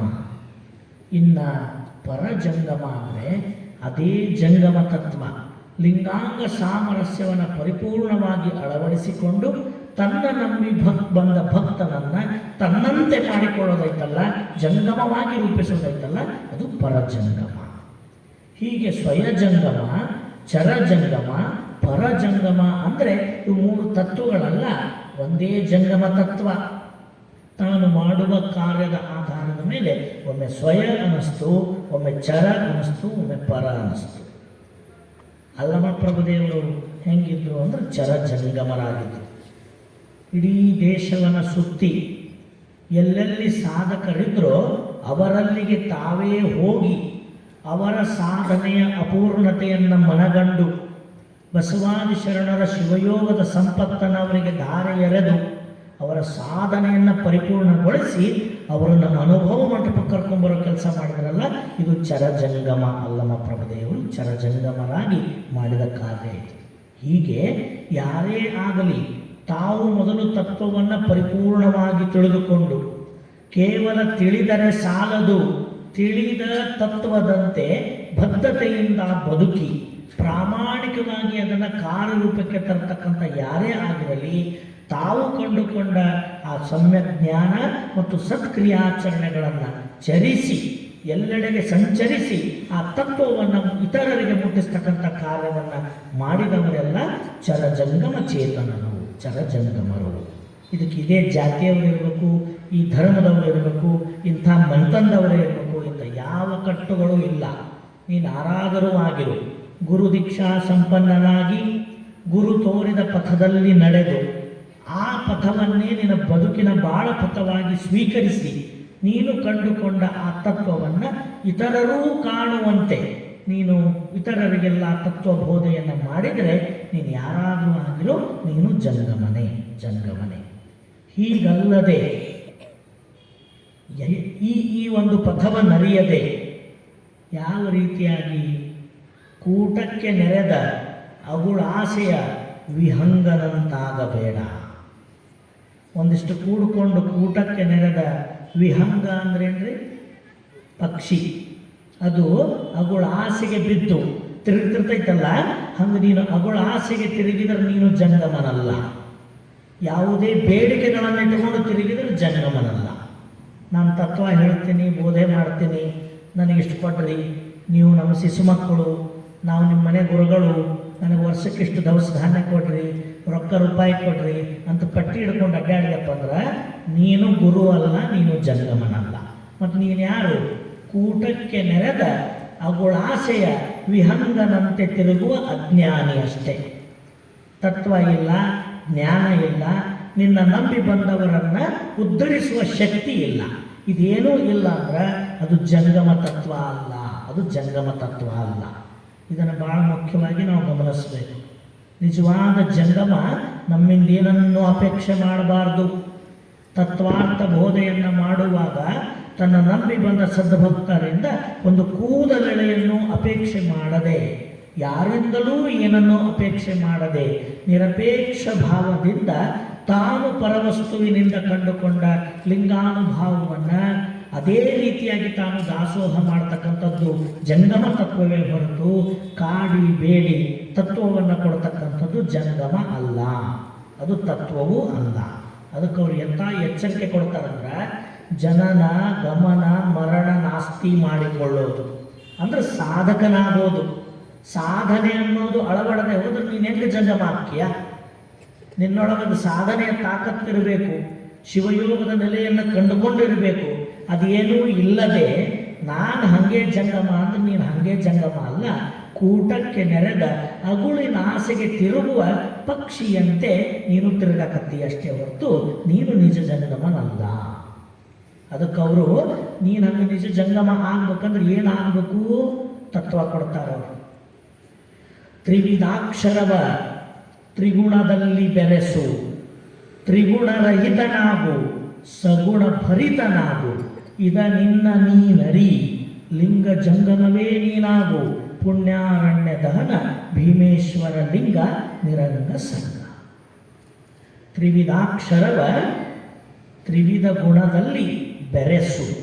ನಿನ್ನ ಸಾಧನೆಯ ಪಥ ಇದು. ನೀನು ಜಂಗಮ ಆಗ್ಬೇಕಂದ್ರೆ ತ್ರಿವಿಧಾಕ್ಷರವ ತಗೊಂಡು ನಿನ್ನ ತ್ರಿಗುಣದಲ್ಲಿ ಬೆರೆಸು. ಯಾವುದು ತ್ರಿವಿಧಾಕ್ಷರ? ಈ ಸೃಷ್ಟಿಯ ಉತ್ಪತ್ತಿಗೆ ಮೂಲ ಕಾರಣವೆನಿಸಿರುವ ಅಖಂಡ ಪರಿಪೂರ್ಣ ಲಿಂಗವೇ ತಾನಾದ ಮಹಾಲಿಂಗವೆನಿಸಿರುವ ಓಂಕಾರ ಪ್ರಣವಕ್ಕೆ ಆಧಾರವಾದದ್ದೇ ತ್ರಿವಿಧಾಕ್ಷರಗಳು. ನಾದ ಬಿಂದು ಕಲಾ ಸ್ವರೂಪವೆನಿಸಿರುವ ಅಕಾರ ಉಕಾರ ಮಕಾರಗಳೇ ಈ ತತ್ವಜ್ಞಾನದಲ್ಲಿ ತ್ರಿವಿಧಾಕ್ಷರಗಳು ಅಂತ ಹೇಳಲ್ಪಟ್ಟವು. ಇವಕ್ಕೇನಂತಾರ್ರಿ? ಅಕಾರ ಉಕಾರ ಮಕಾರ. ಅಕಾರ ಅಂದ್ರೆ ನಾದ, ಉಕಾರ ಅಂದ್ರೆ ಬಿಂದು, ಮಕಾರ ಅಂದರೆ ಕಡೆ. ಇಂಥ ನಾದ ಬಿಂದು ಕಲಾ ಸ್ವರೂಪವೊಬ್ಬ ತ್ರಿವಿಧಾಕ್ಷರಗಳೇ ಓಂಕಾರದ ಉತ್ಪತ್ತಿಗೆ ಕಾರಣವಾದದ್ದು. ಓಂಕಾರದ ಹಿಂದೆ ಏನೈತಿ? ಅಕಾರ ಉಕಾರ ಮಕಾರಗಳೆಂಬ ಅಕ್ಷರತ್ರಯಂಗಳದಾವ. ಇವುಗಳನ್ನು ಅಕ್ಷರತ್ರಯಂಗಳು ಅಂತಾರ, ತ್ರಿವಿಧಾಕ್ಷರಗಳು ಅಂತಲೂ ಕರೀತಾರ. ಈ ಅಕ್ಷರತ್ರಯಂಗಳನ್ನು ತಂದು ನಿನ್ನಲ್ಲಿ ಮನೆ ಮಾಡಿರುವ ತ್ರಿಗುಣದಲ್ಲಿ ಬೆರೆಸು. ಎಲ್ಲ ಜೀವರಾಶಿಗಳಿಗೆ, ಜೀವಾತ್ಮರಿಗೆ ಪರಮಾತ್ಮ 3 ಗುಣಗಳನ್ನು ಬೆರೆಸಿ ಕಳಿಸಿಬಿಟ್ಟ ನಮ್ಮನ್ನೆಲ್ಲ. ಹಂಗಾರೆ ನಮ್ಮೊಳಗೆ ಕಲಿಯದೆ, ಯಾರಿಂದಲೂ ಕಲಿಯದೆ ಪಡೆಯದೆ ನಮ್ಮೊಳಗೆ ಮೊದಲೇ ಈ ಶರೀರದೊಳಗೆ ಇಟ್ಟು ಕಳಿಸಿರ್ತಕ್ಕಂಥ ಗುಣಗಳು ಯಾವುವು ಅಂತ ಕೇಳಿದರೆ, ಒಂದು ಸತ್ವ, ಇನ್ನೊಂದು ರಾಜಸ, ಇನ್ನೊಂದು ತಾಮಸ. ಸಾತ್ವಿಕ, ರಾಜಸಿಕ, ಮತ್ತೊಂದು ತಾಮಸಿಕ. ಈ 3 ಗುಣಗಳು ಪ್ರತಿಯೊಬ್ಬರ ವ್ಯಕ್ತಿತ್ವದೊಳಗೆ ಅಡಕವಾಗಿರ್ತಾವು. ಇವು ನಾವು ಯಾರಿಂದ ಶಾಲೆಯಿಂದ ಕಲ್ತಿರೋದಿಲ್ಲ. ಇವೆಲ್ಲಿಂದ ಬಂದಾವ್ರಿ? ಮೊದಲೇ ನಮ್ಮೊಳಗೆ ಇಟ್ಟ ಕಳಿಸ್ಬಿಟ್ಟ. ನಾವು ಏನಾರ ಒಂದು ಹೊಸ ಕಾರ್ ತೊಗೊಂಡಿವಿ ಅಂದ್ರೆ ಶೋರೂಮಿಗೆ ಹೋಗ್ತೇವೆ, ನೋಡಕ್ಕೆ ಹೋಗ್ತೇವೆ. ಮೊದಲು ಏನೇನು ಐತ್ರಿ ಇದ್ರಾಗ ಅಂತ ಆ ಗಾಡಿ ಮ್ಯಾನೇಜರ್ ಬಂದು, ಶೋರೂಮಿನ ಮ್ಯಾನೇಜರ್ ಬಂದು ಗಾಡಿ ತೆಗೆದು ತೋರಿಸ್ತಾನೆ. ಈ ಗಾಡಿ ಒಳಗೆ ಇಷ್ಟೆಲ್ಲ ಇನ್ಬಿಲ್ಟ್ ಐತ್ರಿ ಅಂದ್ರೆ ನೀವು ತೊಗೊಳಕ್ಕಿಂತ ಮೊದಲೇ ಕಂಪ್ನಿಯವರು ಅದರೊಳಗೆ ಮೊದಲೇ ಸೆಟ್ ಮಾಡಿಟ್ಟಾರ, ಇನ್ಬಿಲ್ಟ್ ಐತಿ. ಇದಕ್ಕಿಂತ ಹೆಚ್ಚುವರಿಯಾಗಿ ನಾವು ಏನಾರ ಬೇಡಿದ್ರೆ ಅವ್ನು ನೀವು ಆಮೇಲೆ ಹಾಕಿಸ್ಕೋಬೇಕು, ನಾವು ಹಾಕಿ ಕೊಡ್ತೀವಿ, ಅದ್ರ ದುಡ್ಡು ಕೊಡಬೇಕು ಅಂತ ಹೇಳ್ತಾರೆ. ಹಂಗೆ ಈ ಗಾಡಿ ಪರಮಾತ್ಮನಿಂದ ಈ ಮರ್ತ್ಯಕ್ಕೆ ಬರ್ಬೇಕಾರ ಏನು ಇನ್ನು ಬಿಲ್ಟ್ ಐತಿ ಇದ್ರೊಳಗಂದ್ರೆ ಸತ್ವ ರಜ ತಮ ಇವು ಮೊದಲೇ ಅದಾವ ಇದ್ರೊಳಗೆ. ಇವನ್ನ ಎಕ್ಸ್ಟ್ರಾ ಹಾಕ್ಸೋದು ಬೇಡ. ಇಲ್ಲಿ ಬಂದಿಂದ ಇಲ್ಲಿ ವಾತಾವರಣ ಪರಿಸರ ನಾವು ಮಾಡ್ತಕ್ಕಂಥ ಸ್ನೇಹ ಇದರಿಂದ ಕೆಲವೊಂದು ಗುಣಗಳು ಸಂಪಾದನೆ ಆಗ್ತಾವೆ. ಆದರೆ ಮೊದಲೇ ಎಲ್ಲೂ ಸಂಪಾದನೆ ಮಾಡದೆ ಯಾರಿಂದಲೂ ಕಲಿಯದೆ ನಮ್ಮೊಳಗೆ ಮೊದಲೇ ಇರ್ತಕ್ಕಂಥ ಗುಣಗಳು ಯಾವುವು ಅಂದರೆ ಒಂದು ಸತ್ವ ರಜ ಮತ್ತು ತಾಮಸಿಕ ಗುಣಗಳು. ಇದರೊಳಗೆ ಯಾವ ಗುಣ ಯಾರೊಳಗೆ ಯಾವುದು ಹೆಚ್ಚು ಕೆಲಸ ಮಾಡ್ತೈತಿ ಅವರು ಹಂಗೆ ವ್ಯಕ್ತಿತ್ವ ರೂಪ ಆಗಿರ್ತೈತಿ. ಸಾತ್ವಿಕ ಗುಣ ಇತ್ತು ಅಂದ್ರೆ ಒಳ್ಳೆಯವರಾಗಿರ್ತೀವಿ, ರಾಜಸಿಕ ಗುಣ ಇತ್ತು ಅಂದ್ರೆ ಅತಿ ವ್ಯವಹಾರಿಕರಾಗಿರ್ತೀವಿ, ತಾಮಸಿಕ ಗುಣ ಇತ್ತು ಅಂದ್ರೆ ರಾಗದ್ವೇಷಗಳಿಗೆ ಅಂಟಿಕೊಂಡಿರ್ತೀವಿ. ಈ ಗುಣತ್ರಯಗಳು ಎಲ್ಲಿಯವರೆಗೆ ನಮ್ಮೊಳಗಿರ್ತಾವ ಅಲ್ಲಿಯವರೆಗೆ ನಮ್ಮ ಎಲ್ಲ ಬದುಕಿನ ವ್ಯವಹಾರಗಳ ಮೇಲೆ ಈ ಗುಣಗಳು ತಮ್ಮ ಬೆಳಕು ಕೊಡ್ಕೊಂತ ಇರ್ತಾವೆ. ಈ ಮನುಷ್ಯ ಭಾಳ ವ್ಯವಹಾರಿಕದಾಗ್ರಿ, ಮಾತೆತ್ತಿದ್ರೆ ದುಡ್ಡಿನ ಮಾತೆ ಮಾತಾಡ್ತಾನೆ ಅಂದ್ರೆ ಅವನಂತ ರಾಜಸಿಕ ಗುಣ ಭಾಳ ಇರ್ತೈತಿ, ತುಂಬಿರ್ತೈತಿ. ಅದು ಕೆಲವ್ರಿಗೆ ಇರ್ತೈತಿ ನೋಡ್ರಿ, ವ್ಯವಹಾರ ಮಾಡಬೇಕು, ಮಾಡಬಾರ್ದು ಅಂತಲ್ಲ, ಬದುಕಿಗೆ ಒಂದು ಅಂಗವಾಗಿ ವ್ಯವಹಾರ ಇರಬೇಕು. ಅದನ್ನು ಎಲ್ಲಿ ಮಾಡಬೇಕು? ಮಾಡುವಲ್ಲಷ್ಟ ಮಾಡಬೇಕು. ಎಲ್ಲ ಕಡೆ ವ್ಯವಹಾರ ಮಾಡಿದರೆ ಇಲ್ಲಿ ಎದಕ್ಕೆ ಬಂದೀವ್ರಿ? ನಾವು ಪ್ರವಚನಕ್ಕೆ ಬಂದೀವಿ, ಜ್ಞಾನ ಸಂಪಾದನೆಗೆ ಬಂದೀವಿ. ಇದನ್ನು ಮರೆಸಿ ಜ್ಞಾನ ಸಂಪಾದನೆ ಬಿಟ್ಟು ಇಲ್ಲಿ ಬಂದು ಕುಂತು ಇಷ್ಟು ಹಿಂಗೆ ನೋಡಿ ಇಲ್ಲಿ ಬಂದೀನಿ ಅಂದ್ರೆ ಇಲ್ಲೂ ಒಂದು ಏನಾರ ಗಳಸಕ್ಕೆ ದಾರಿ ಐತನು ಅಂತ ವಿಚಾರ ಮಾಡಿದ್ರೆ ನಾವೇನಾದ್ವಿ ರಾಜಸಿಕ ಗುಣದೊಳಗೆ ಅತ್ಯಂತ ಹೆಚ್ಚೈತಂತ ನಮ್ಮೊಳಗೆ. ಎಲ್ಲಿ ಹೋದರೂ ವ್ಯವಹಾರನೇ ಮಾಡೋದು, ಎಲ್ಲಿ ಹೋದರೂ ದುಡ್ಡಿನ ವಿಷಯನೇ ವಿಚಾರ ಮಾಡೋದು, ಅದು ರಾಜಸಿಕ ಗುಣ.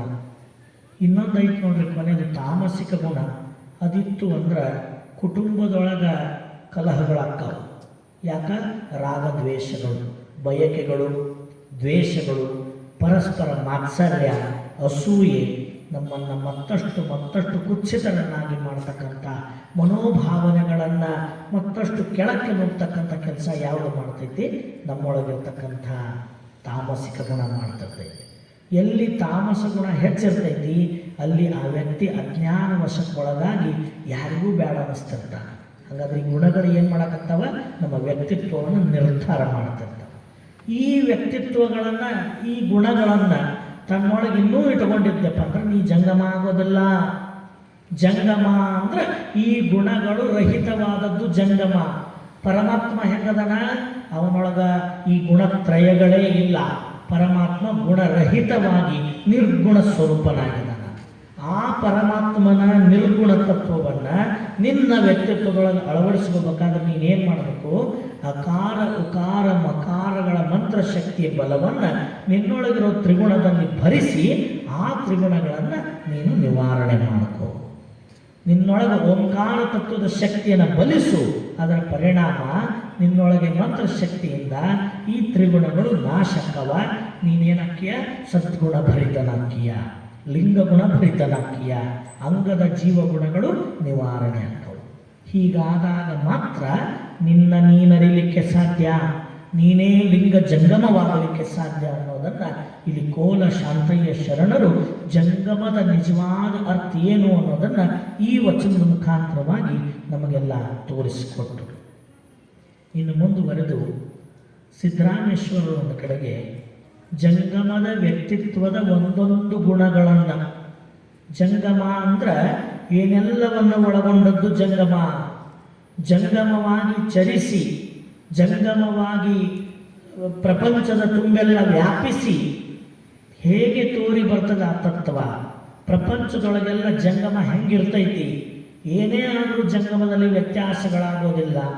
ಹೇಗೆ ಸತ್ ಅಂದರೆ ತ್ರಿಕಾಲಾಭಾದಿತ ಸತ್ಯವೋ ಹಾಗೆ ಜಂಗಮನು ತ್ರಿಕಾಲಾಭಾದಿತ ಸತ್ಯನಾಗಿ ಎಂಥ ಸಂದರ್ಭಗಳು ಬಂದರೂ ಕೂಡ ಅಂತರಂಗ ಬಹಿರಂಗದಲ್ಲಿ ಹೊಯ್ದಾಟಗಳಿಲ್ಲದೆ ಸ್ಥಿರವಾದ ದೃಢವಾದ ತತ್ವ ತಾನಾಗಿ ನಿಲ್ತೈತಿ ಜಂಗಮ ಅನ್ನೋದನ್ನು ಇಡಿಯಾಗಿ ಜಂಗಮ ತತ್ವದ ದರ್ಶನವನ್ನು, ಜಂಗಮ ತತ್ವದ ನೆಲೆ ಮತ್ತು ಕಲೆಗಳನ್ನು ಸಿದ್ದರಾಮೇಶ್ವರರು ತಮ್ಮ ಒಂದು ವಚನದೊಳಗೆ ತೋರಿಸಿಕೊಡ್ತಾರೆ. ಸಾಮಾನ್ಯವಾಗಿ ಈ ಜಂಗಮ ಅಂತಕ್ಕಂಥದ್ದಕ್ಕೆ ಕೆಲವೊಂದು ವೇಷಗಳನ್ನು ನಾವು ಕಾಣ್ತೀವಿ. ಕಂಠೆ ತೊಡೋದು, ಕೌಪೀನವನ್ನು ತೊಡೋದು, ತಲೆ ಮೇಲೆ ಮಸ್ತಕದ ಮೇಲೆ ಒಂದು ರುಮಾಲನ್ನು ತೊಡೋದು, ಕಾಲಲ್ಲಿ ಆವುಗೆಗಳನ್ನು ಮೆಟ್ಟೋದು, ಕೈಯಲ್ಲಿ ಕರ್ಪರವನ್ನು ಧರಿಸೋದು, ವಿಭೂತಿ ರುದ್ರಾಕ್ಷಗಳನ್ನು ಧರಿಸೋದು, ಇವೆಲ್ಲ ಏನು ಅಂದರೆ ಕೆಲವೊಂದು ಶಿವ ಲಾಂಛನಗಳನ್ನು ಆ ತತ್ವ ಪ್ರಸಾರ ಮಾಡ್ತಕ್ಕಂಥ ಜಂಗಮ ಧರಿಸಿರ್ತಾನೆ. ಯಾಕೆ ಧರಿಸಿರ್ತಾನಂದ್ರೆ ಆ ಯಾವುದೂ ಕೂಡ ವೇಷಗಳಾಗಿರೋದಿಲ್ಲ. ಆ ವೇಷಗಳ ಹಿಂದೆ, ಧರಿಸಿದ ಲಾಂಛನಗಳ ಹಿಂದೆ ಒಂದೊಂದು ತತ್ವವೇ ಅಡಕವಾಗಿರ್ತೈತಿ. ಆ ತತ್ವದ ಸಂಕೇತವಾಗಿ, ತತ್ವದ ಪ್ರತೀಕವಾಗಿ ಅಲ್ಲಿ ಆ ಲಾಂಛನಗಳು ಧರಿಸಲ್ಪಟ್ಟಿರ್ತವೆ. ಒಂದು ವೇಳೆ ಆ ಲಾಂಛನಗಳಿಗೂ ಆ ಅಂತರಂಗದ ತತ್ವಗಳಿಗೂ ಸಂಬಂಧ ಏರ್ಪಡದೆ ಹೋದರೆ, ಅವು ಬರೀ ಬಹಿರಂಗದ ಲಾಂಛನಗಳಾಗಿ ಉಳಿದರೆ ಅದು ಜಂಗಮ ಅಲ್ಲ ಅನ್ನೋ ಎಚ್ಚರಿಕೆಯನ್ನು ನಮ್ಮ ಶರಣರು ಕೊಡ್ತಾರೆ. ಎಲ್ಲ ಧರಿಸಿದ್ದು ಖರೆ ಆಯಿತು, ಅದು ಗುಣದೊಳಗೆ ಜಂಗಮತ್ವನೇ ಇಲ್ಲಂದ್ರೆ, ವ್ಯಕ್ತಿತ್ವದೊಳಗೆ ಜಂಗಮದ ಪರಿಪೂರ್ಣತೆ ಅಳವಟ್ಟಿಲ್ಲಂದ್ರೆ ಅದು ಜಂಗಮ ಅಲ್ಲ. ಹಾಗಾದ್ರೆ ಆ ಲಾಂಛನಗಳಿಗೂ ಆ ತತ್ವಗಳಿಗೂ ಏನು ಸಂಬಂಧ ಅಂತ ಕೇಳಿದ್ರೆ ಅವ್ರು ಎಷ್ಟು ಚಂದ ಹೇಳ್ತಾರೆ ಅವರು. ಸಮತೆ ಎಂಬ ಕಂಥೆಯ ಧರಿಸಿಪ್ಪ ನೋಡ ಜಂಗಮನು. ಸಮತೆ ಎಂಬ ಕಂಥೆಯ ಧರಿಸಿಪ್ಪ ನೋಡ ಜಂಗಮನು. ಅಮಿತವೆಂಬ ಭಸ್ಮವ ಧರಿಸಿಪ್ಪ ನೋಡ ಜಂಗಮನು. ಇಷ್ಟಲಿಂಗವೆಂಬ ಕರ್ಪರವ ಕರಸ್ಥಲದಲ್ಲಿ ಹಿಡಿದಿರ್ಪ ನೋಡ ನಿಜ ಜಂಗಮನು. ಸರ್ವಜೀವ ದಯಾಪರಿ ಎಂಬ ವಿಮಲ ರುದ್ರಾಕ್ಷಿಯ ಧರಿಸಿಪ್ಪ ನೋಡ ಜಂಗಮನು. ಸರ್ವಜೀವ ದಯಾಪರಿ ಎಂಬ ವಿಮಲ ರುದ್ರಾಕ್ಷಿಯ ಧರಿಸಿಪ್ಪ ನೋಡ ಜಂಗಮನು. ನಿರ್ಮೋಹವೆಂಬ ಕೌಪೀನವ ಧರಿಸಿಪ್ಪ ನೋಡ ಜಂಗಮನು. ನಿರ್ಮೋಹವೆಂಬ ಕೌಪೀನವ ಧರಿಸಿಪ್ಪ ನೋಡ ನಿಜ ಜಂಗಮನು. ನಿಸ್ಸಂಗವೆಂಬ ಮೇಖಲಾ ಪರಿಪೂರ್ಣ ನೋಡ ಜಂಗಮನು. ನಿಸ್ಸಂಗವೆಂಬ ಮೇಖಲಾ ಪರಿಪೂರ್ಣ ನೋಡ ನಿಜ ಜಂಗಮನು.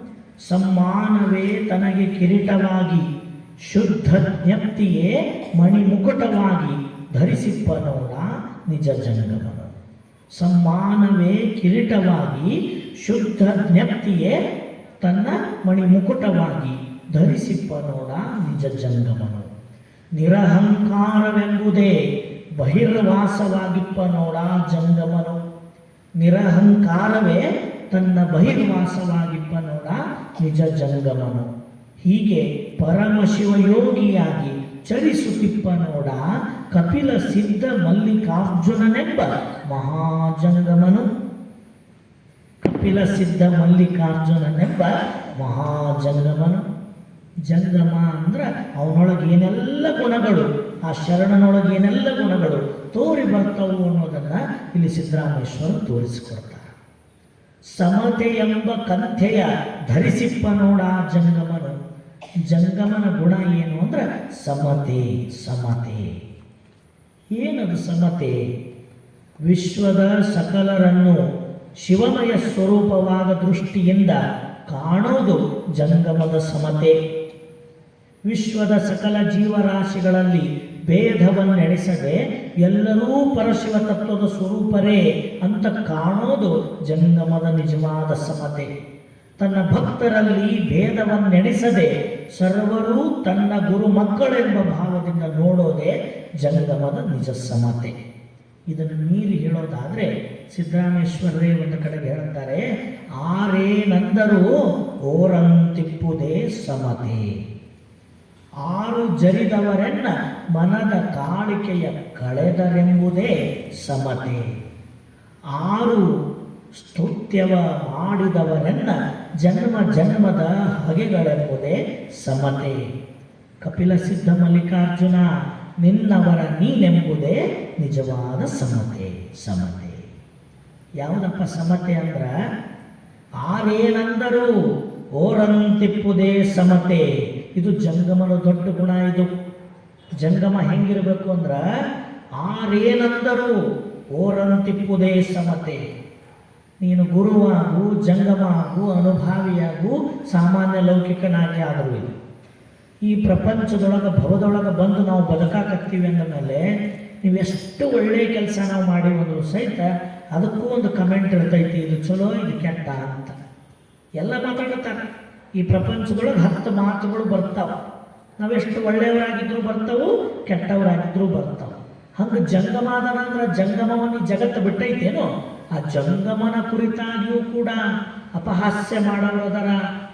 ಆ ಜಂಗಮವನ್ನು ಕುರಿತಾಗಿಯೂ ಕೂಡ ಹಲವಾರು ತಮಾಷೆಗಳನ್ನು ಮಾಡೋರದರ, ಹಿಂದೆ ನಿಂತು ಮಾತಾಡೋರದರ. ಈ ಎಲ್ಲ ಮಾತುಗಳು ಬಂದು ಆ ಜಂಗಮನ ಕಿವಿಯನ್ನು ತಟ್ಟಿದಾಗ ಜಂಗಮ ಹೆಂಗಿರ್ಬೇಕಂತ ಆರೇನಂದರು. ಯಾರೇನ್ಯಾಕೆ ನೋಡ್ರಾಗ ತಾನು ಓರಂತಿಪ್ಪುದೇ, ತಾನು ತನ್ನ ಅಂತರಂಗದಲ್ಲಿ ಹೊಯ್ದಾಟಗಳಿಲ್ಲದಂತೆ ಸ್ಥಿರವಾಗಿ ಇರುವುದೇ ಆ ಜಂಗಮನ ನಿಜವಾದ ಸಮತೆ. ಆ ಸ್ತುತಿ ಮತ್ತು ನಿಂದೆಗಳಲ್ಲಿ ಸರ್ವಸಮತ್ವದ ಭಾವದಿಂದ ಸ್ತುತಿಯನ್ನು ಮತ್ತು ನಿಂದೆಯನ್ನು ಕೇವಲ ಪ್ರಸಾದ ರೂಪ ಅಂತ ತಿಳಿದು ಸ್ವೀಕಾರ ಮಾಡುವವನೇ ನಿಜವಾದ ಜಂಗಮ. ಸ್ತುತಿಸಿದವರನ್ನು ಒಂದು ದೃಷ್ಟಿಯಿಂದ, ನಿಂದಿಸಿದವರನ್ನು ಮತ್ತೊಂದು ದೃಷ್ಟಿಯಿಂದ ನೋಡೋದಾದರೆ ಅದು ಜಂಗಮ ಅಲ್ಲ. ಸಾಮಾನ್ಯ ಲೌಕಿಕರು ನಾವು ಮಾಡ್ತೀವಿ. ಯಾರು ನಮ್ಮ ಬಗ್ಗೆ ಒಳ್ಳೆಯ ಅಭಿಪ್ರಾಯ ಹೇಳ್ತಾರ ಅವರನ್ನು ಚಂದ ಕಾಣ್ತೀವಿ, ಯಾರು ನಮ್ಮ ಬಗ್ಗೆ ಕೆಟ್ಟ ಮಾತಾಡ್ತಾರ ಅವರನ್ನು ನಿಂದಿಸ್ತೀವಿ. ಅವ್ರ ಬಗ್ಗೆ ನಮ್ಮ ಭಾವ ಬೇರೆಯೇ ಆಗ್ತೈತಿ. ಆದರೆ ಜಂಗಮ ಹೆಂಗಿರ್ಬೇಕಂತ ಸ್ತುತಿಸಿದರೂ ನಿಂದಿಸಿದರೂ ಭಾವದಲ್ಲಿ ವ್ಯತ್ಯಾಸವಾಗದಂತೆ ಒಂದೇ ಭಾವದಿಂದ ಇರುವವನೇ ನಿಜವಾದ ಜಂಗಮ. ಯಾಕೆ ಹೊಂದಿರ್ತಾನ್ರಿ ಜಂಗಮ? ಅದು ಆ ಸಾಧನೆ ಹೆಂಗೆ ಸಾಧ್ಯ ಆಗಿರ್ತೈತಿ? ನಾವು 2 ದಿನ ಪ್ರಯತ್ನ ಮಾಡಕ್ಕೆ ಹೋದ್ರೆ ಆಗೋದಿಲ್ಲ, ಮನ್ಯಾಗ ಆಗೋದಿಲ್ಲ. ಮನ್ಯಾಗ ಯಾರು ಒಬ್ರು ಚಲೋ ಅಂದ್ಕೊಳ್ಳೆ ಖುಷಿ ಆಗ್ತೈತಿ. ಒಂದು ಮಾತು ಯಾರು ಒಂದು ಈಟು ಏನಾರ ಅಂದ್ರು ಅಂದ್ರೆ ಮನಸ್ಸು ಹೊಯ್ದಾಡಿ ಸಿಟ್ಟು ಬಂದ್ಬಿಡ್ತೈತಿ. ಕೆಲವ್ರಿಗೆ ಕಣ್ಣಾಗ ನೀರು ಬರ್ತಾವೆ, ಕೆಲವ್ರಿಗೆ ಮನಸ್ಸಿನಾಗ ಸಿಟ್ಟು ಬರ್ತೈತಿ, ಏನೋ ಬೀಸು ಒಗಿತಾರೆ, ಏನೇನೋ ಮಾಡ್ತಾರೆ. ಈ ವ್ಯತ್ಯಾಸಗಳು ಯಾಕೆ ಆಕ್ಕವ ಅಂತಂದ್ರೆ ಇಲ್ಲೊಂದು ಅಜ್ಞಾನ ಮನೆ ಮಾಡೈತಿ, ಅದಕ್ಕೆ ಹಿಂಗೆಲ್ಲ ಆಕ್ಕವ. ಆದ್ರೆ ಜಂಗಮ ಏನು ತಿಳಿದಾನ ಅಂದ್ರೆ ಅಕ್ಕನಾಗಮ್ಮ ತಾಯಿ ಹೇಳ್ತಾಳಲ್ಲ, ಏನಂತ ಹೇಳ್ತಾಳ ಅಕ್ಕನಾಗಮ್ಮ ತಾಯಿ? ಮನದೊಡೆಯ ಮಹಾದೇವ ಮನವ ನೋಡಿಹನೆಂದು ಮನುಜರ ಕೈಯಿಂದ ಒಂದೊಂದು ನುಡಿಸುವನು. ಈ ಸ್ತುತಿ ನಿಂದೆಗಳು ಬರ್ತಿರ್ತಾವಲ್ಲ, ಈ ಸ್ತುತಿ ನಿಂದೆಗಳು ಎಲ್ಲಿಂದ ಬರ್ತಿರ್ತಾವಂದ್ರೆ ನಮ್ಮ ಎದುರಿಗಿರುವ ಜನರಿಂದ ಬರ್ತಿರೋದಿಲ್ಲ. ಶಿವನ ಆಜ್ಞಾನುಸಾರವಾಗಿ ಈ ಜಂಗಮನ, ಈ ಭಕ್ತನ, ಈ ಶರಣನ ಮನ ಪರೀಕ್ಷೆಗಾಗಿ ಪರಮಾತ್ಮ ಸ್ತುತಿನೂ ಕೊಡ್ತಾನ, ನಿಂದೆನೂ ಕೊಡಿಸ್ತಾನ, ಮಾನ ಕೊಡಿಸ್ತಾನ, ಅವಮಾನ ಕೊಡಿಸ್ತಾನ. ಬದುಕಿನಲ್ಲಿ ಹಲವಾರು ಏರಿಳಿತಗಳನ್ನು ತರ್ತಾನ. ಇದೇನೇ ಸಂದರ್ಭಗಳು ಬಂದಾಗಲೂ ಕೂಡ ಸ್ತುತಿ ಮತ್ತು ನಿಂದೆಗಳನ್ನು ಶಿವಾಜ್ಞೆಯಿಂದ ಬಂದದ್ದು, ಶಿವಪ್ರಸಾದ ಅಂತ ತಿಳಿದು ಸ್ವೀಕಾರ ಮಾಡಿಬಿಟ್ರೆ ಯಾರ ಬಗ್ಗೆ ದ್ವೇಷನೂ ಬರೋದಲ್ಲ, ಹಾಗೇನೂ ಬರೋದಲ್ಲ. ಈ ಭಾವವನ್ನು ಅರಿತು ಶಿವನ ಅಂತರಂಗದ ಈ ಪ್ರೇರಣಾ ರಹಸ್ಯವನ್ನು ಅರಿತು ಸ್ತುತಿ ಬರಲಿ ನಿಂದೆ ಬರಲಿ ಯಾರೇನಂದರೂ ತಾನು ಓರಂತಿಪ್ಪುದೇ ಸಮತೆ ಹಿಂಗಿರವನೇ ನಿಜವಾದ ಜಂಗಮ. ಬಸವಣ್ಣವ್ರಿಗೆ ಬಂದಿಲ್ಲೇನು? ಏನು ಬಸವಣ್ಣವ್ರನ್ನೆಲ್ಲರೂ ಚಲೋನೇ ಅಂತಿದ್ರೇನು? ಎಷ್ಟು ಕಷ್ಟ ಕೊಟ್ಟರು, ತೊಂದರೆಗಳು ಮಾಡಿದರು, ಅನುಭವ ನಡೀದಂಗೆ ಮಾಡಿದರು, ಏನೆಲ್ಲ ಅಪವಾದಗಳನ್ನು ಕೊಟ್ಟರು. ಆದರೆ ಬಸವಣ್ಣನವರು ಯಾವತ್ತಿಗೂ ಕೂಡ ಎಂದಿಗೂ ಕೂಡ ಯಾರೊಬ್ಬರ ಮೇಲೆ ಯಾವ ಆರೋಪವನ್ನು ಹೊರಿಸಲಿಲ್ಲ, ಯಾರೊಬ್ಬರನ್ನು ನಿಂದಿಸಲಿಲ್ಲ. ಶರಣರನ್ನು ಯಾವ ಪ್ರೇಮ ಭಾವದಿಂದ ನೋಡ್ತಿದ್ರೋ ಅದೇ ಪ್ರೇಮ ಭಾವದಿಂದ ಅವರ ಮೇಲೆ ಆರೋಪವನ್ನು ಕೊಟ್ಟಂಥ ಎಲ್ಲ ಅಜ್ಞಾನಿಗಳನ್ನು ಸಹಿತ ಅದೇ ಪ್ರೇಮ ಭಾವದಿಂದ ಅವರನ್ನೆಲ್ಲ ನೋಡ್ತಿದ್ರು. ಮಾತೃಹೃದಯ. ಇದು ಯಾಕೆ ಸಾಧ್ಯ ಆಯಿತು ಅಂದರೆ ಬಸವಣ್ಣನವರು ನಿಜವಾದ ಅನಾದಿ ಜಂಗಮ ಸ್ವರೂಪರು. ಪ್ರಭುದೇವರಲ್ಲ, ಪ್ರಭುದೇವರಿಗೆ ಜಂಗಮತ್ವವನ್ನು ಕೊಟ್ಟವರು, ಚನ್ನಬಸವಣ್ಣನಿಗೆ ಜಂಗಮ ಅಂತ ಏನಂತ ತೋರಿಸಿಕೊಟ್ಟವರು. ಅದಕ್ಕೆ ಪ್ರಭುದೇವರು ಹೇಳ್ತಾರೆ, ಆದಿಯಲ್ಲಿ ನೀನೇ ಜಂಗಮನಾದ ಕಾರಣ ನಿನ್ನಿಂದ ಹುಟ್ಟಿತ್ತು ಪಾದೋದಕ ಪ್ರಸಾದ. ಆದಿ ಅನಾದಿ ಜಂಗಮ ಮೂರ್ತಿ ಬಸವಣ್ಣ ಮೊದಲು. ಬಸವಣ್ಣ ತಾನೇ ಗುರುವಾಗಿ ಲಿಂಗವಾಗಿ ಜಂಗಮವಾಗಿ ನಿಂತು ಅಲ್ಲಮ ಪ್ರಭುದೇವರಿಗೆ, ಚನ್ನಬಸವಣ್ಣನಂಥವರಿಗೆ ಜಂಗಮದ ನೆಲೆಕಲೆಗಳನ್ನು ತೋರಿಸಿಕೊಟ್ಟವರು ಬಸವಣ್ಣನವರು. ಮತ್ತು ಹಿಂಗೆ ತಿಳಿಬಾರ್ದು ಬಸವಣ್ಣ ಗೃಹಸ್ಥ ಅಂತ ಅವರು ಗುರು ಜಂಗಮ ಅಲ್ಲಲ್ಲ. ಗುರು ಮತ್ತು ಜಂಗಮಕ್ಕೆ ಗುರುತ್ವ ಮತ್ತು ಜಂಗಮತ್ವ ಅಂದ್ರೆ ಏನು ಅಂತ ಬೆಳಕು ಕೊಟ್ಟವರೇ ಗುರು ಬಸವಣ್ಣನವರು. ಹಾಗಾಗಿ ಅನಾದಿ ಜಂಗಮ ಮಹಾಮೂರ್ತಿಯಾಗಿ ನಿಂತ ಬಸವಣ್ಣನವರು ಏನೆಲ್ಲವುಗಳು ಕೂಡ ಕಲ್ಯಾಣ ರಾಜ್ಯವನ್ನು ಕಟ್ಟಬೇಕಾದ್ರೆ, ಅಂಥ ಮಹತ್ ಕ್ರಾಂತಿಯನ್ನು ಮಾಡಬೇಕಾದ್ರೆ ಏನೆಲ್ಲ ಬಂದರೂ ಕೂಡ ಯಾರನ್ನೂ ದೂಷಿಸದೆ, ಯಾವ ಸಂದರ್ಭಗಳು ಬಂದರೂ ಕೂಡ ತಾವು ಮರ್ತ್ಯಕ್ಕೆ ಬಂದ ಮಹಾಮಣಿಹದಿಂದ ಹಿಮ್ಮೆಟ್ಟದೆ ನಿಂತು ಆ ಕಾರ್ಯವನ್ನು ಸಾಧಿಸಿದರಲ್ಲ. ಇದು ಯಾವುದರಿಂದ ಸಾಧ್ಯ ಆಯಿತು ಅಂದರೆ ಭಾವದಲ್ಲಿ ತುಂಬಿದ ಸಮತೆ. ಆ ಸಮತೆಯನ್ನೇ ಕಂಥೆಯಾಗಿ ತನ್ನ ಅಂಗದಲ್ಲಿ ಧರಿಸಿದಾತನೇ ನಿಜವಾದ ಜಂಗಮ. ಎರಡನೇ ಮಾತಾಡ್ತಾರೆ, ಅಮಿತವೆಂಬ ಭಸ್ಮವ ಧರಿಸಿಪ್ಪ ನೋಡ ಜಂಗಮನು. ಆ ಜಂಗಮ ಧರಿಸಿದ ಭಸ್ಮ ಎಂಥದ್ದು ಅಂದ್ರೆ ಅಮಿತವೆಂಬ ಭಸ್ಮ. ಅಮಿತ ಅಂದ್ರೆ ಮಿತಿ ಇಲ್ಲದ್ದು, ಮಿತ ಅಮಿತ.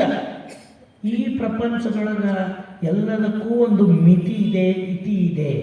ಆದರೆ ಮಿತಿ ಇಲ್ಲದ, ಸೀಮೆ ಇಲ್ಲದ, ಸೀಮಾತೀತವಾದ ಅಮಿತವಾದ ತತ್ವ ಯಾವುದು ಅಂದರೆ ಪರಶಿವನ ಪರಮ ಪ್ರಕಾಶ ಸ್ವರೂಪವಾದ ಭಸ್ಮ. ಆ ಭಸ್ಮ ಬೇರೆ ಅಲ್ಲ, ಪರಶಿವನ ಅಂತರಂಗದಲ್ಲಿ ನೆಲೆಸಿರುವ ಬೆಳಕು ಬೇರೆಯಲ್ಲ. ಆ ಪರಶಿವನ ಮಹಾ ಬೆಳಕನ್ನೇ ತನ್ನಂಗದಲ್ಲಿ ಅಮಿತವೆಂಬ ಸೀಮಾತೀತವಾದ ಪರಮ ಪ್ರಕಾಶವಾಗಿ ತನ್ನಂಗದಲ್ಲಿ ಧರಿಸಿದಾತನೇ ಜಂಗಮ.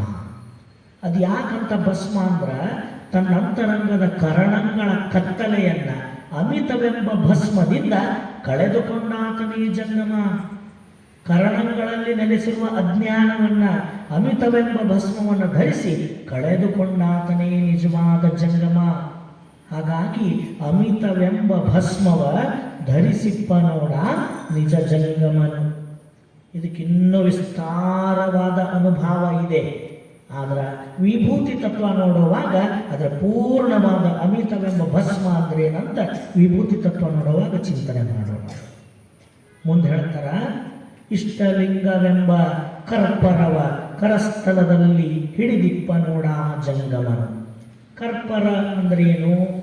ಭಿಕ್ಷಾಪಾತ್ರೆ. ಅದಕ್ಕೇನಂತಾರ್ರಿ? ಕರ್ಪರ ಅಂತ ಕರೀತಾರೆ. ಕರಸ್ಥಲದಲ್ಲಿ ಇಷ್ಟಲಿಂಗವನ್ನೇ ಸದಾವಕಾಲ ಧರಿಸಿ ಆ ಲಿಂಗ ತತ್ವದ ಅನುಸಂಧಾನದಲ್ಲಿ ಸದಾ ಮನಮಗ್ನವಾಗಿರತಕ್ಕಂಥವನೇ ನಿಜವಾದ ಜಂಗಮ. ಜಂಗಮನಿಗೆ ಇಷ್ಟಲಿಂಗ ಅಂಗದ ಮೇಲೆ ಸದಾವಕಾಲ ಇರಲೇಬೇಕು. ಇಷ್ಟಲಿಂಗ ತತ್ವದೊಂದಿಗೆ ಸದಾವಕಾಲ ಸಂಗವನ್ನು ಮಾಡಿ ಆ ಲಿಂಗವನ್ನು ತನ್ನ ಅಂಗದೊಳಗೆ ವೇದಿಸಿಕೊಂಡು ಲಿಂಗವೇ ತಾನಾಗಿ ಚರಿಸುವಾತನೇ ನಿಜ ಜಂಗಮ. ಮತ್ತು ಜಂಗಮಾಗಿ ನೀ ಪರಿಪೂರ್ಣತ್ವವನ್ನೇ ಕಂಡಿನಿ ಅಂತ ಲಿಂಗ ವಿರಹಿತನಾದವನು ಜಂಗಮನಲ್ಲ. ಅದನ್ನೇ ಅವರು ಒತ್ತಿ ಹೇಳ್ತಾರ, ಇಷ್ಟಲಿಂಗವೆಂಬ ಕರ್ಪರವ ಕರಸ್ಥಲದಲ್ಲಿ ಧರಿಸಿದಾತನೇ ಜಂಗಮ. ಜಂಗಮ ಅಂದರೆ ಅವನು ಲಿಂಗ ಸಂಗಿ. ಅಂಗವಿಡಿದು ಲಿಂಗವ ಪೂಜಿಸುವ ಲಿಂಗ ಸಂಗಿಯೇ ನಿಜವಾದ ಜಂಗಮ. ಅದಕ್ಕೆ ಅವರೇನಂದ್ರು, ಲಿಂಗವೆಂಬ ಕರ್ಪರವ ಕರಸ್ಥಲದಲ್ಲಿ ಧರಿಸಿಪ್ಪ ನೋಡ ಜಂಗಮನು. ಸರ್ವ ಜೀವ ದಯಾಪರಿ ಎಂಬ ವಿಮಲ ರುದ್ರಾಕ್ಷಿಯ ಧರಿಸಿಪ್ಪ ನೋಡ ಜಂಗಮನು. ಆ ಜಂಗಮನ ಗುಣ ಎಂಥದ್ದು ಅಂದರೆ ಸರ್ವ ಜೀವ ದಯಾಪರಿ, ಅಂತಃಕರುಣೆಯಿಂದ ವರ್ತಿಸುವವ. ಈ ವಿಶ್ವದ ಸಕಲ ಜೀವರಾಶಿಗಳಲ್ಲಿ ಅಹಿಂಸೆಯನ್ನು ತಪ್ಪದೇ ಪರಿಪಾಲಿಸುವವ ನಿಜವಾದ ಜಂಗಮ. ಈ ಪರಮಾತ್ಮನಿಂದ ತೋರಿ ಬಂದ ಈ ಪ್ರಪಂಚದಲ್ಲಿ 84 ಲಕ್ಷ ಜೀವರಾಶಿಗಳು ಬದುಕಾಕತ್ತವ. ಆ ಎಲ್ಲ ಜೀವರಾಶಿಗಳ ಅಂತರಂಗದಲ್ಲಿರುವ ಚೈತನ್ಯ ಒಂದೇ ಆಗಿದೆ. ಹೆಂಗೆ? ಮಣಿಗಳ ಸೂತ್ರದಂತೆ ತ್ರಿನಯನ ನೀನಿಪ್ಪೆಯಯ್ಯ. ಜೇಡರದಾಸಿ ಮೈನವ್ರು ಹೇಳ್ತಾರೆ, ಮಣಿಗಳ ಸೂತ್ರದಂತೆ ತ್ರಿನಯನ ನೀನಿಪ್ಪೆಯಯ್ಯ, ಎಣಿಸುವಡೆತನು ಭಿನ್ನ ಆತ್ಮನೊಬ್ಬನೇ. ಒಂದು ರುದ್ರಾಕ್ಷಿ ಮಣಿ ತಗೊಂಡ್ರ 108 ಮಣಿಗಳದಾವ.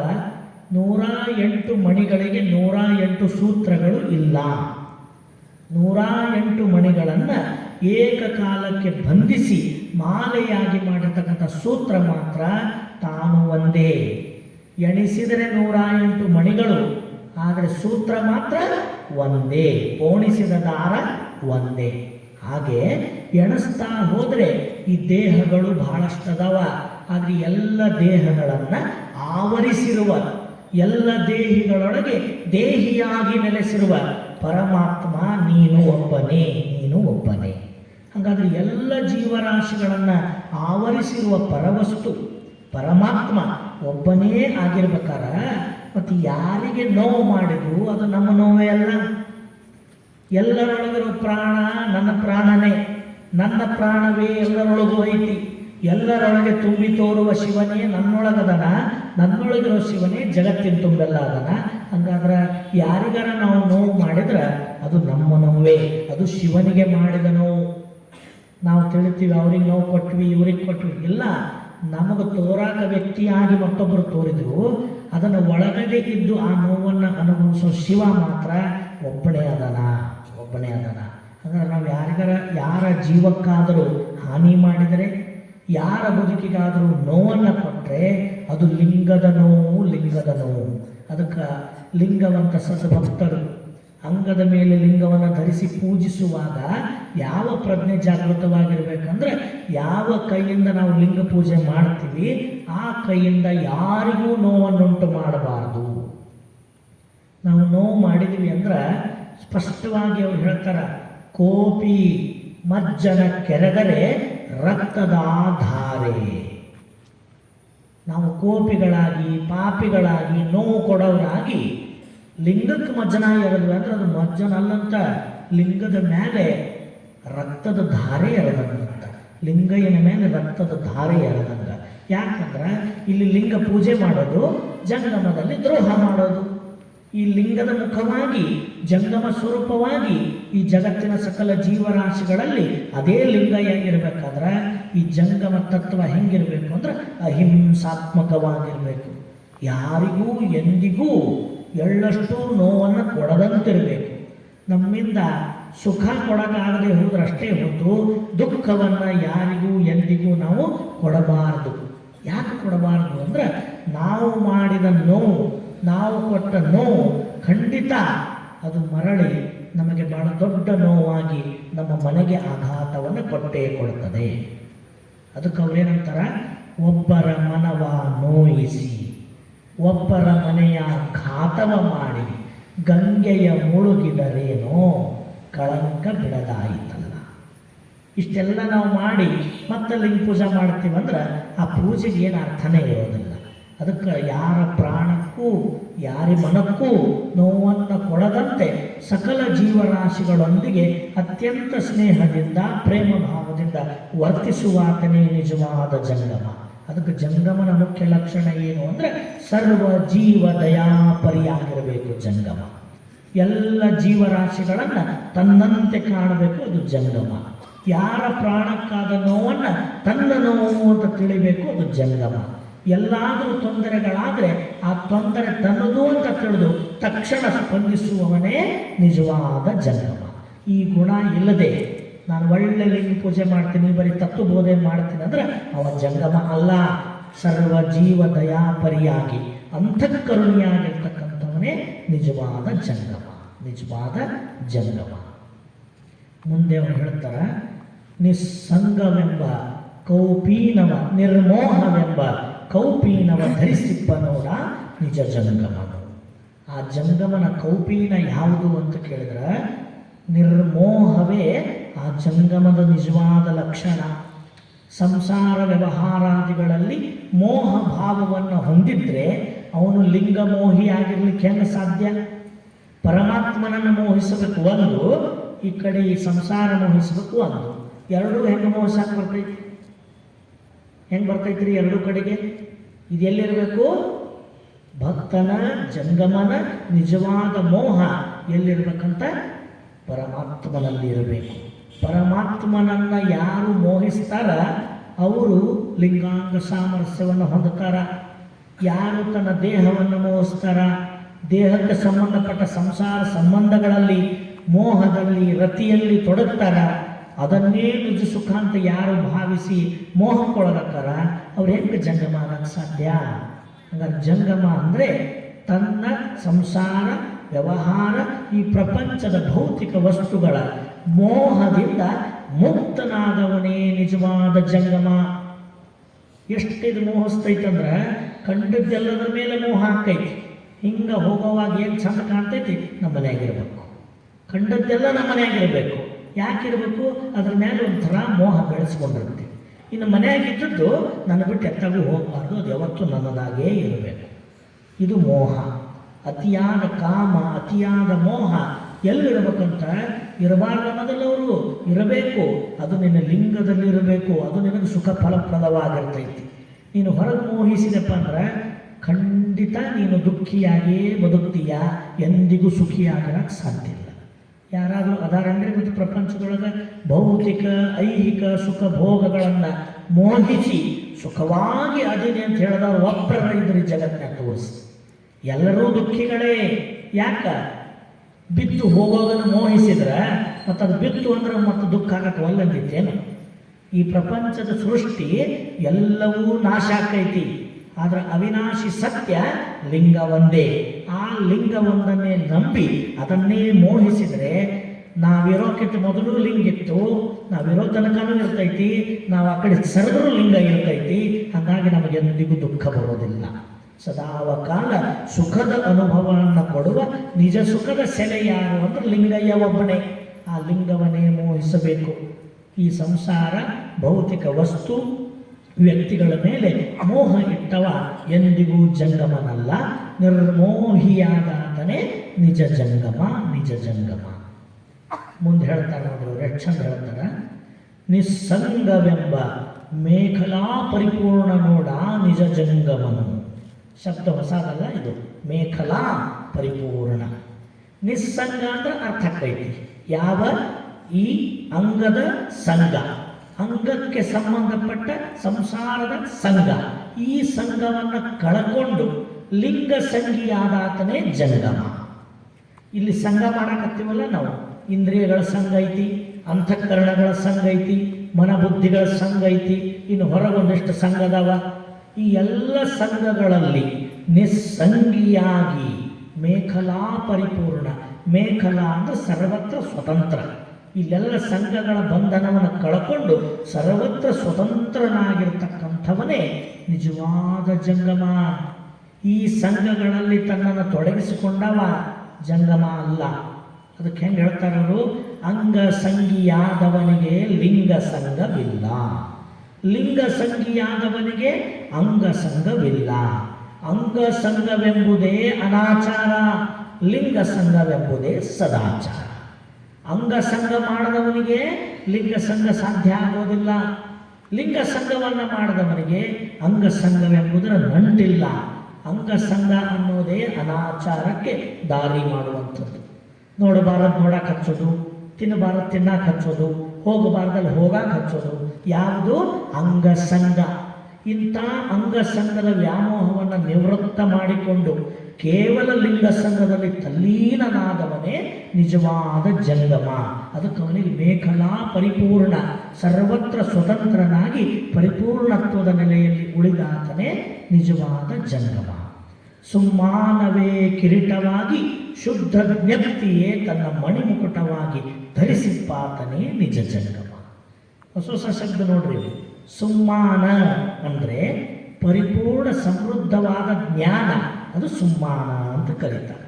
ಪರಿಪೂರ್ಣ ಸಮೃದ್ಧವಾದ ಜ್ಞಾನದ ಸಮೃದ್ಧಿಯಿಂದ ಕಂಗೊಳಿಸುವಾತನೇ ನಿಜವಾದ ಜಂಗಮ. ಈ ಲೌಕಿಕದ ಸಮೃದ್ಧಿಗಳನ್ನು ಸಮೃದ್ಧಿ ಅಂತ ತಿಳಿಯಾವ ಜಂಗಮ ಅಲ್ಲ. ಲೌಕಿಕದ ಸಂಪತ್ತನ್ನು ಸಂಪತ್ತು ಅಂತ ತಿಳಿದವ ಜಂಗಮ ಅಲ್ಲ.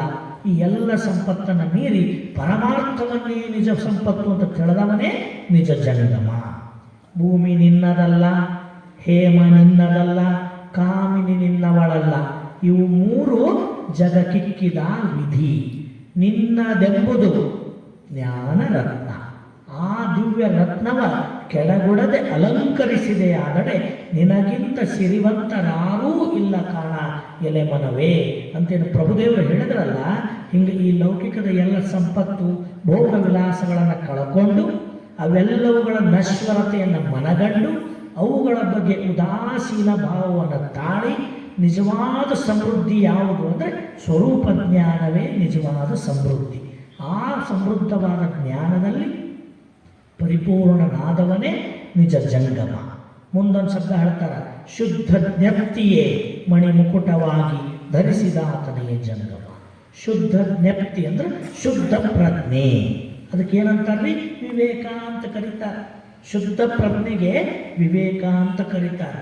ವಿವೇಕ ಎಂದಿಗೂ ನಮ್ಮನ್ನ ತಪ್ಪು ದಾರಿಗೆಳಿಸೋದಿಲ್ಲ.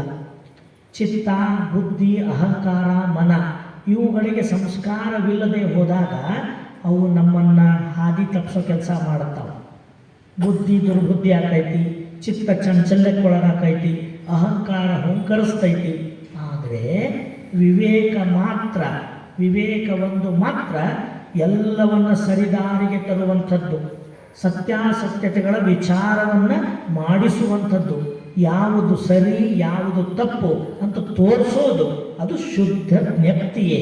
ಅದನ್ನು ಸದಾವಕಾಲ ಜಾಗೃತವಾಗಿಟ್ಟುಕೊಂಡು ಸರಿ ತಪ್ಪುಗಳ ಮಧ್ಯದಲ್ಲಿ ಸರಿಯಾದದ್ದನ್ನೇ ಆಯ್ಕೆ ಮಾಡಿಕೊಳ್ತಕ್ಕಂಥವನೇ ನಿಜವಾದ ಜಂಗಮ. ಇಲ್ರಿ ಈ ಸಂದರ್ಭ ಬಂತು, 4 ಮಂದಿ ಮುಂದೆ ಏನು ಅನ್ನಕ್ಕೆ ಬರಲ್ಲ, ಅದಕ್ಕೆ ಸಮಾಜದಾಗ ಇರ್ತೀವಿ ಅಂದಿದ್ದು ಏನು ಮಾಡಕ್ಕೆ ಬರೋದಿಲ್ಲ, ಅದಕ್ಕೆ ನಾವು ಹಂಗೆ ಮಾಡಿದ್ವಿ ಅನ್ನೋರು ಜಂಗಮರಲ್ಲ. ಯಾಕೆ ಈ ಮಾತು ಹೇಳಕತ್ತೀನಿ ಅಂತ ಕೇಳಿದ್ರೆ, ಹಿಂಗೆ ಒಂದು ಮಠದ ಸಣ್ಣ ಸ್ವಾಮಿಗಳದಾರ, ಅವರು ಒಂದಿಷ್ಟು ಸ್ನೇಹ ಐತಿ ನನ್ನ ಜೋಡಿ, ಒಳ್ಳೆ ಸ್ನೇಹದೊಳಗದಾರ. ಮೊನ್ನೆ ದಿವಸ ಅವರಲ್ಲಿ ಮಠದಾಗ ಒಂದಿಷ್ಟು ಕಾರ್ಯಕ್ರಮ ಮಾಡಿದ್ರು. ಕಾರ್ತಿಕ್ ಮಾಸ ಅಲ್ರಿ, ಕಾರ್ತಿಕ ಹಚ್ಚೋದು. ಕಾರ್ತಿಕ ಹಚ್ಕೋತ ಏನು ಮಾಡಿಬಿಟ್ಟಾರ, ಎಲ್ಲದಕ್ಕೂ ನೋಡ್ರಿ ನಮಗೂ ಅಡ್ಡೋಗಕ್ಕಾಗೋದಿಲ್ಲ. ಅವು ಸಣ್ಣ ಗ್ರಾಮೀಣ ಪ್ರದೇಶ, ಅಲ್ಲಿ ಜನರ ತಲೆ ಜಿಡ್ಡು ಗಟ್ಟಿಬಿಟ್ಟಿರ್ತಾವು. ಅವ್ರಿಗೇನಾರ ಹೇಳಿದ್ರೆ ಒಪ್ಕೊಳ್ಳೋದಿಲ್ಲ. ಅದ್ರಾಗ ಮೆಲ್ಲಕ್ಕೆ ಸಣ್ಣಾಗಿ ತತ್ವ ತೋರಿಸೋ ಪ್ರಯತ್ನ ಮಾಡ್ಕೊಂತಿರ್ಬೇಕು. ಇದನ್ನು ಮಾಡ್ಕೋತ ಸುಮ್ಮನೆ ಇರ್ತಾರೆ ಬಾ ಅಂದವರು ಬಡ ಹೋಮ ಹೋಮನೇ ಮಾಡಿಬಿಟ್ಟಾರ. ಅದನ್ನು ನೋಡಿದ ತಕ್ಷಣ ಇಮ್ಮಿಡಿಯೇಟಾಗಿ ಫೋನ್ ಮಾಡಿದೆ ನಾನು, ಏನು ಮಾಡಿರಿ ಇದನ್ನ ಅಂದೆ. ನನಗೂ ತಿಳಿದೈತ್ರಿ, ಜನ ಕೇಳೋದಿಲ್ಲ, ನಿಮ್ಮಂಗಲ್ಲ, ನಿಮ್ಮ ಹುಬ್ಬಳ್ಳಿ ಹಂಗಲ್ಲ, ಅಲ್ಲಿ ಜನ ಸ್ವಲ್ಪ ಸುಮ್ಮನೆ ಇರ್ತಾರ, ಇವು ಸಣ್ಣ ಹಳ್ಳಿವಾಡಕ್ಕವ, ಇಲ್ಲಿ ಮಂದಿಗೆ ಅವನ್ನೆಲ್ಲ ಮಾಡಿದ್ರ ಕೇಳ್ತಾರ, ಇಲ್ಲ ಮಠ ಬಿಟ್ಟು ಓಡಿಸ್ತಾರ ಅಂದರು. ನಾಂದೆ, ನಿಮಗೆ ತಿಳಿದೈತಿಲ್ಲ ಯಾರು ಸರಿ ಯಾರು ತಪ್ಪಂತ. ಮಠ ಬಿಟ್ಟು ಅವ್ರು ಓಡಿಸೋಕ್ಕಿಂತ ಮೊದಲ ತತ್ವ ಹಿಂಗೈತಿ, ನಮ್ಮ ಮಠದ ಸಿದ್ಧಾಂತ ಹಿಂಗೈತಿ, ಇದಕ್ಕೆ ಒಪ್ಕೊಂಡು ನೀವು ತಯಾರಿದ್ರೆ ನಾನಾ ಮಠದಾಗಿರ್ತೇನೆ, ಇಲ್ಲಾಂದ್ರೆ ನಾನಾ ಹೊರಗೋಕೆ ನನ್ನಕ್ಕೆ ನಿಮಗೆ ಬುದ್ಧಿ ಐತಿಲ್ಲ ಅಂತ ಕೇಳಿದೆ. ನಿಮಗೆ ಬುದ್ಧಿ ಐತಿಲ್ಲೋ? ಹೆಂಗೆ ಆಕೈತ್ರಿ ಚಿಂತೆ? ಯಾಕೆ ಚಿಂತೆ ಅಂದ್ರೆ, ಮಠದಾಗಿದ್ರೆ ಭಕ್ತರು ಕೊಟ್ಟದ್ದು ಬಿಟ್ಟು ತಿನ್ನಕ್ಕೆ ಬರ್ತೈತಿ, ಮಠ ಬಿಟ್ಟು ಹೊರಗೆ ಹೋದ್ರೆ ಹೊಟ್ಟಿಗೆ ಹಾಕೋರು ಯಾರು? ದುಡಿಬೇಕಾಕೈತಿ, ಯಾರ್ದಾರ ಅಂಗಡಿ ಕಸ ಹೊಡಿಬೇಕಾಕೈತಿ, ಇವಕ್ಕಂತ ಏನೇನು ಬರ್ತಿರೋದಿಲ್ಲ, ಹಸಿ ದಡ್ಡ ತಲೆಗಳು ಇವು. ಇಂಥವಂತಂದು ಪಟ ಕುಂಡಿಸಿದ್ರೆ ತತ್ವನೂ ಮಾಡಂಗಿಲ್ಲ, ಲೌಕಿಕನ ಚಂದ ಮಾಡಕ್ಕೆ ಬರೋದಿಲ್ಲ ಇವರಿಗೆ. ಬಿಡಿ ಸ್ವರ ತೊಗೊಂಡು ಬಂದ್ರೆ ಲೌಕಿಕ ಮಾಡಕ್ಕೆ ಚಲೋ ವಿದ್ಯೆನೂ ಇರೋದಿಲ್ಲ ಇವ್ರ ಕಡೆಗೆ. ಕಸನೇ ಹೊಡಿಬೇಕು, ಮತ್ತು ಪೀಠದ ಮ್ಯಾಗ ಕುಂತು ಕಾಲು ಬಿಡಿಸ್ಕೊಂಡ್ರೆ ಕಸ ಹೊಡಿ ಅಂದ್ರೆ ಆದಿತ್ತೇನ? ಅದಕ್ಕೆ ಇವ್ರು ಏನು ಮಾಡ್ತಾರೆ, ಮಾನಸಿಕ ಕಳತನ ಮಾಡ್ತಾರೆ. ಒಳಗೊಳ ಗೊತ್ತಿರ್ತೈತಿ ತತ್ವ ಏನಂತ ಹೇಳೋ ಹಂಗಿಲ್ಲ, ಜನ ಹೆಂಗೆ ಹೇಳ್ತಾರೆ ಹಾಗೆ ಕೇಳೋದು. ಇಂಥವ್ರು ಎಂದೂ ಜಂಗಮರಲ್ಲ. ಇದರ ಬಗ್ಗೆ ನಮ್ಮ ಧರ್ಮೀಯರು ಎಚ್ಚರ ಇರಬೇಕು, ಭಾಳ ಎಚ್ಚರ ಇರಬೇಕು. ಇವರೇ ಹಾಗೆ ತಪ್ಪಿಸೋರು ಮೊದಲು. ಯಾಕಂದ್ರೆ ಜನ ಹೆಚ್ಚು ಬರಲಿ ಅಂತ ಅವರಂತ ಹೋಗೋದು. ಯಾವತ್ತೂ ನಾವು ತಿಳ್ಕೋಬೇಕು, ಶುದ್ಧವಾದ ಆಚರಣೆಗಳು, ನಿಷ್ಠೂರವಾದ ಆಚರಣೆಗಳು 10 ಜನ ಬರಲಿ, ಆ 10 ಜನರ ಹತ್ರ ಇಡೀ ಜಗತ್ತು ಬೆಳಗುವಂಥ ಶಕ್ತಿ ಇರ್ತೈತಿ. ಅವರೇ 100 ಮಂದಿ ಬೇಕಾಗಿಲ್ಲ, 1000 ಮಂದಿ ಬೇಕಾಗಿಲ್ಲ. ಚನ್ನಬಸವಣ್ಣವರು ಹೇಳ್ಯಾರ, 1000ಕ್ಕೊಬ್ಬನೇ ಸತ್ಯ ಇರ್ತಾನ, 1,00,000ಕ್ಕೊಬ್ಬನೇ ಭಕ್ತ ಇರ್ತಾನ, 1,00,000,000 ಶರಣ ಇರ್ತಾನ. 1,00,000 ಮಂದಿ ಶರಣರಾಗಕ್ಕೆ ಬಂದಿಲ್ಲ ಇಲ್ಲಿ. ಉಳಿದವರೆಲ್ಲ ನಾವು ಲೌಕಿಕದೊಳಗೆ ಲೌಕಿಕನೇ ಕಂಡು ಹೋಗಕ್ಕೆ ಬಂದವರು. ನಮ್ಮೆಲ್ಲರ ಲೌಕಿಕದ ಬಾಳನ್ನು ಹಸನುಗೊಳಿಸಕ್ಕೆ ಬಂದ ಒಬ್ಬ ಶರಣ ಇರ್ತಾನೆ, ಅದ್ರೊಳಗೆ ಒಬ್ಬ ಶರಣ ಇರ್ತಾನೆ. ಅದಕ್ಕೆ ನಾವ್ಯಾಕ್ರಿ ಜನರ ಬಾಳ ಬರಲಿ ಅಂತ ಜನರ ಹಿಂದೆ ಹೋಗಬಾರದು, ಅವರ ಅಭಿರುಚಿಗೆ ತಕ್ಕಂತೆ ನಾವು ಅಡ್ಜಸ್ಟ್ ಆಗಬಾರ್ದು. ಶುದ್ಧವಾದ ತತ್ವ ಹೆಂಗಿರ್ತೈತೋ ಹಾಗೆ ಹೋಗಬೇಕು. ಒಬ್ಬರು ಬರಲಿ, ಇಬ್ಬರು ಬರಲಿ, 3 ಜನ ಬರಲಿ, ಅವ್ರನ್ನ ತೊಗೊಂಡು ನಾವೇನು ಮಾಡೋದು? ಅದಕ್ಕೆ ಯಾವತ್ತೂ ಕೂಡ ಜನರ ಹಿಂದೆ ಹೋಗೋ ಕೆಲಸ ಮಾಡಿದ್ರೆ ಈ ಸಮಸ್ಯೆ ಬರೋದು. ಅದಕ್ಕೆ ಗುರು ಬಸವಣ್ಣನವರು ನಮಗೇನು ಕೊಟ್ಟಾರ? ಸ್ವತಂತ್ರವಾದ ಕಾಯಕ ತತ್ವವನ್ನು ಕೊಟ್ಟಾರ. ಮತ್ತೊಬ್ಬರ ಮೇಲೆ ಅವಲಂಬನೆ ಆಗಬಾರ್ದು, ಸ್ವತಂತ್ರವಾಗಿ ಕಾಯಕ ದಾಸೋಹವನ್ನು ಮಾಡ್ತಾ ಇದ್ದ ತತ್ವವನ್ನು ಇದ್ದಂತೆ ನಿಷ್ಠೂರವಾಗಿ ಸ್ಪಷ್ಟವಾಗಿ ಜನರಿಗೆ ಮುಟ್ಟಿಸೋ ಕೆಲಸ ಮಾಡಬೇಕು. ಮತ್ತು ಮಂದಿ ಕಡೆಯಿಂದ ದುಡ್ಡು ಬೇಕಂತ ಅಪೇಕ್ಷೆ ಮಾಡಿದ್ರೆ ಅವರು 1,00,000 ಕೊಡ್ತಾರೆ, 2,00,000 ಕೊಡ್ತಾರೆ, ಕೊಟ್ಟು ಹಿಂದಿಂದ ಕಿವಿ ಕಡಿತಾರೆ. ಇಷ್ಟು ಕಠೋರ ಹೇಳ್ಬೇಡ್ರಿ, ಚಂದಾಗಿ ಹೇಳ್ರಿ, ಮೆಲ್ಲಕ ಹೇಳ್ರಿ, ತತ್ವ ಹಿಂಗೆ ಹೇಳ್ರಿ ಅಂತ. ಅವ ಮತ್ತು ಆ 1,00,000 ಇರ್ತೈತಲ್ಲ, ಆ 1,00,000ದ ಕಡೆ 1,00,000 ಹೋತು ಅಂದ್ರೆ ದಕ್ಷಿಣೆ ತೊಗೊಂಡ್ರೆ ದಾಕ್ಷಿಣ್ಯಕ್ಕೊಳಗಾಕ್ಕಿವಿ, ದಕ್ಷಿಣೆ ತಗೊಂಡ್ರೆ ದಾಕ್ಷಿಣ್ಯಕ್ಕೊಳಗಾಕ್ಕಿವಿ. ಅದಕ್ಕೆ ಬಸವಣ್ಣವ್ರು ಸ್ಪಷ್ಟ ಹೇಳ್ಬಿಟ್ಟಾರೆ, ನ್ಯಾಯ ನಿಷ್ಠೂರಿ ದಾಕ್ಷಿಣ್ಯ ಪರ ನಾನಲ್ಲ. ದಕ್ಷಿಣೆ ತಗೊಂಡ್ರೆ ದಾಕ್ಷಿಣ್ಯ ಇಲ್ಲ, ಇಲ್ಲಲ್ಲ, ಯಾವ ಕಥೆನೂ ಇಲ್ಲ. ಇರೋ ತತ್ವ ಹಿಂಗೈತಿ ಅಂತ ಸ್ಪಷ್ಟವಾಗಿ ಹೇಳಬೇಕಂದ್ರೆ ಇದು ಯಾರಿಗೆ ಸಾಧ್ಯ? ಸತ್ಯ ಶುದ್ಧವನ್ನ ಕಾಯಕವನ್ನು ಮಾಡ್ತಾ ತತ್ವ ಪ್ರಸಾರವನ್ನು ಮಾಡ್ತಕ್ಕಂಥ ಗೃಹಸ್ಥ ಶರಣರಿಗೆ ಸಾಧ್ಯ. ಇದು ಬಸವಣ್ಣನವರ ಪ್ರೇರಣೆ. ಇದು ಸ್ವತಃ ಗುರು ಬಸವಣ್ಣನವರೇ ಆದರ್ಶ ಗೃಹಸ್ಥ ಗುರುವಾಗಿ ಪ್ರಧಾನಮಂತ್ರಿ ಕಾಯಕವನ್ನು ಮಾಡ್ತಾ ಅನುಭವ ಮಂಟಪ ನಡೆಸಿದರು. ಯಾರ ಬಿಡೇನೂ ಇರಲಿಲ್ಲ. ಇಂಥ ರಾಜಿ ಮರ್ಜಿಗಳಿಗೆ ಒಳಗಾಗದವನೇ ನಿಜವಾದ ಜಂಗಮ. ಭಕ್ತರ ಸಂಬಂಧ ಮನೆಯಾವ ಜಂಗಮ ಅಲ್ಲ, ಭಕ್ತರನ್ನ ತತ್ವದಂತೆ ಗಟ್ಟಿಗೊಳಿಸುವವನೇ ನಿಜವಾದ ಜಂಗಮ, ನಿಜವಾದ ಜಂಗಮ. ಈ ಬದ್ಧತೆ ನಮ್ಮೆಲ್ಲರಿಗೂ ಇರಬೇಕು. ಈ ಧರ್ಮ ಗಟ್ಟಿಗೊಳ್ಳಬೇಕಂದ್ರೆ ಈ ಬದ್ಧತೆಗೆ ನಾವೆಲ್ಲರೂ ಒಳಗಾಗಲೇಬೇಕು. ಜನರು ಬರಲ್ರಿ, ಜನರ ದುಡ್ಡು ಕೊಡಲ್ರಿ, ಜನರ ಮಾತು ಕೇಳೋದಲ್ರಿ, ನಾವು ಯಾವ ನೆಪಗಳು ನಮಗೆ ಬೇಡ. ಸತ್ಯ ಶುದ್ಧವಾದ ತತ್ವವನ್ನು ನೆಲೆಗೊಳಿಸಬೇಕಾದ್ರೆ ಅಂದು 12ನೇ ಶತಮಾನದಲ್ಲಿ ಗುರು ಬಸವಣ್ಣನವರು ಹೆಂಗೆ ಅನುಭವ ಮಂಟಪ ಸದೃಢವಾಗಿ ಅನುಭಾವಿಗಳ ನೆಲೆಯಲ್ಲಿ ಅದನ್ನು ಕಟ್ಟಿ ತೋರಿಸಿದ್ರು, ಹಂಗೆ ಕಟ್ಟೋ ಪ್ರಯತ್ನ ಇವತ್ತು ನಾವೆಲ್ಲ ಮಾಡಬೇಕಾದ್ರೆ ಏನು ಬೇಕ್ರಿ? ನಮಗೆ ದುಡ್ಡು ಬೇಡ, ದುಡ್ಡು ಬೇಡ, ಯಾರೂ ಬೇಡ, ಮತ್ತೊಂದು ಬೇಡ. ಶುದ್ಧವಾದ ಅಂತಃಕರಣ ಹೃದಯವುಳ್ಳವರಿದ್ದರೆ ಸಾಕು. ಅಂಥವರಿಂದಲೇ ಕಲ್ಯಾಣ ರಾಜ್ಯ ನಿರ್ಮಾಣ ಆಗುವಂಥದ್ದು. ಕಲ್ಯಾಣ ರಾಜ್ಯ ಅಂಥವರಿಂದಲೇ ನಿರ್ಮಾಣ ಆಗುವಂಥದ್ದು. ಹೀಗೆ ಇಷ್ಟೆಲ್ಲ ತತ್ವಗಳನ್ನು ತನ್ನಲ್ಲಿ ಅಳವಡಿಸಿಕೊಂಡಿದ್ರೂ ಕೂಡ ಆ ತತ್ವಗಳ ಅಹಂಕಾರವಿಲ್ಲದೆ ನಿರಹಂಕಾರವೇ ತನ್ನ ಬಹಿರ್ವಾಸವಾಗಿ ಚರಿಸುವಾತನೇ, ಚರಿಸುವ ಪರಮ ಶಿವಯೋಗಿಯೇ ನಿಜವಾದ ಜಂಗಮ, ನಿಜವಾದ ಜಂಗಮ ಅನ್ನೋದನ್ನು ಇಲ್ಲಿ ಸಿದ್ದರಾಮೇಶ್ವರರು ತಮ್ಮ ವಚನದ ಮುಖಾಂತರವಾಗಿ ಸಮತೆ ಅನ್ನತಕ್ಕಂಥ ಕಂಥೆಯಾಗಿ, ಇಷ್ಟಲಿಂಗವೆಂಬುದನ್ನೇ ಕರ್ಪರವಾಗಿ, ಸರ್ವ ಜೀವ ದಯಾಪರವೆಂಬ ರುದ್ರಾಕ್ಷಿಯಾಗಿ, ಅಮಿತ ತತ್ವವನ್ನೇ ತನ್ನ ಭಸ್ಮವಾಗಿ, ನಿರ್ಮೋಹವನ್ನೇ ಕೌಪೀನವಾಗಿ, ನಿಸ್ಸಂಗವನ್ನೇ ತನ್ನ ಕಿರೀಟವಾಗಿ, ಶುದ್ಧ ಜ್ಞಾನ ಜ್ಞಪ್ತಿಯನ್ನೇ ತನ್ನ ಮಣಿಮುಕುಟವಾಗಿ, ನಿರಹಂಕಾರವೆಂಬ ಗುಣವನ್ನೇ ಬಹಿರ್ವಾಸವಾಗಿ ಅರಿತು ಆಚರಿಸಿ ಅನುಭವಿಸುವಾತನೇ ನಿಜವಾದ ಜಂಗಮ ಅಂತ ಇಡೀ ಜಂಗಮ ತತ್ವದ ಅನಾವರಣವನ್ನೇ ಮಾಡಿಸಿಕೊಟ್ಟಾರ. ಹಾಗಾದ್ರೆ ಈ ಜಂಗಮ ಹೆಂಗದನ ಅಂತ ಇವತ್ತು ನೋಡಿದ್ವಲ್ಲ, ನಾಳೆ ದಿವಸ ಆ ಜಂಗಮನ ಕಾರ್ಯ ಏನು, ಜಂಗಮನ ಕರ್ತವ್ಯ ಏನು, ಬರೀ ತಿಳ್ಕೊಂಡು ಕುಂತರ ಸಾಲದು. ತಾನು ಅರಿತದ್ದನ್ನು ಹೆಂಗೆ ಸಮಾಜದ ಅಭ್ಯುದಯಕ್ಕಾಗಿ, ತನ್ನ ನಂಬಿ ಬಂದ ಭಕ್ತರ ಬದುಕಿನ ಏಳಿಗೆಗಾಗಿ ಆ ಜ್ಞಾನವನ್ನು ಹೆಂಗೆ ಸದ್ಬಳಕೆ ಮಾಡಬೇಕು ಅನ್ನೋದನ್ನು ನಾಳೆ ದಿವಸ ನಾವೆಲ್ಲ ಜಂಗಮ ತತ್ವದ 2ನೇ ಭಾಗವಾಗಿ ಚಿಂತನೆ ಮಾಡೋಣ ಅಂತ ಹೇಳ್ತಾ ಈ ನುಡಿ ಸೇವೆಯನ್ನು ಅಪ್ಪ ಬಸವಣ್ಣನವರ ಶ್ರೀಪಾದಕ್ಕೆ ಸಮರ್ಪಿಸಿ ತಮ್ಮೆಲ್ಲರಿಗೆ ಮತ್ತೊಮ್ಮೆ ಭಕ್ತಿಯ ಶರಣಾರ್ಥಿ.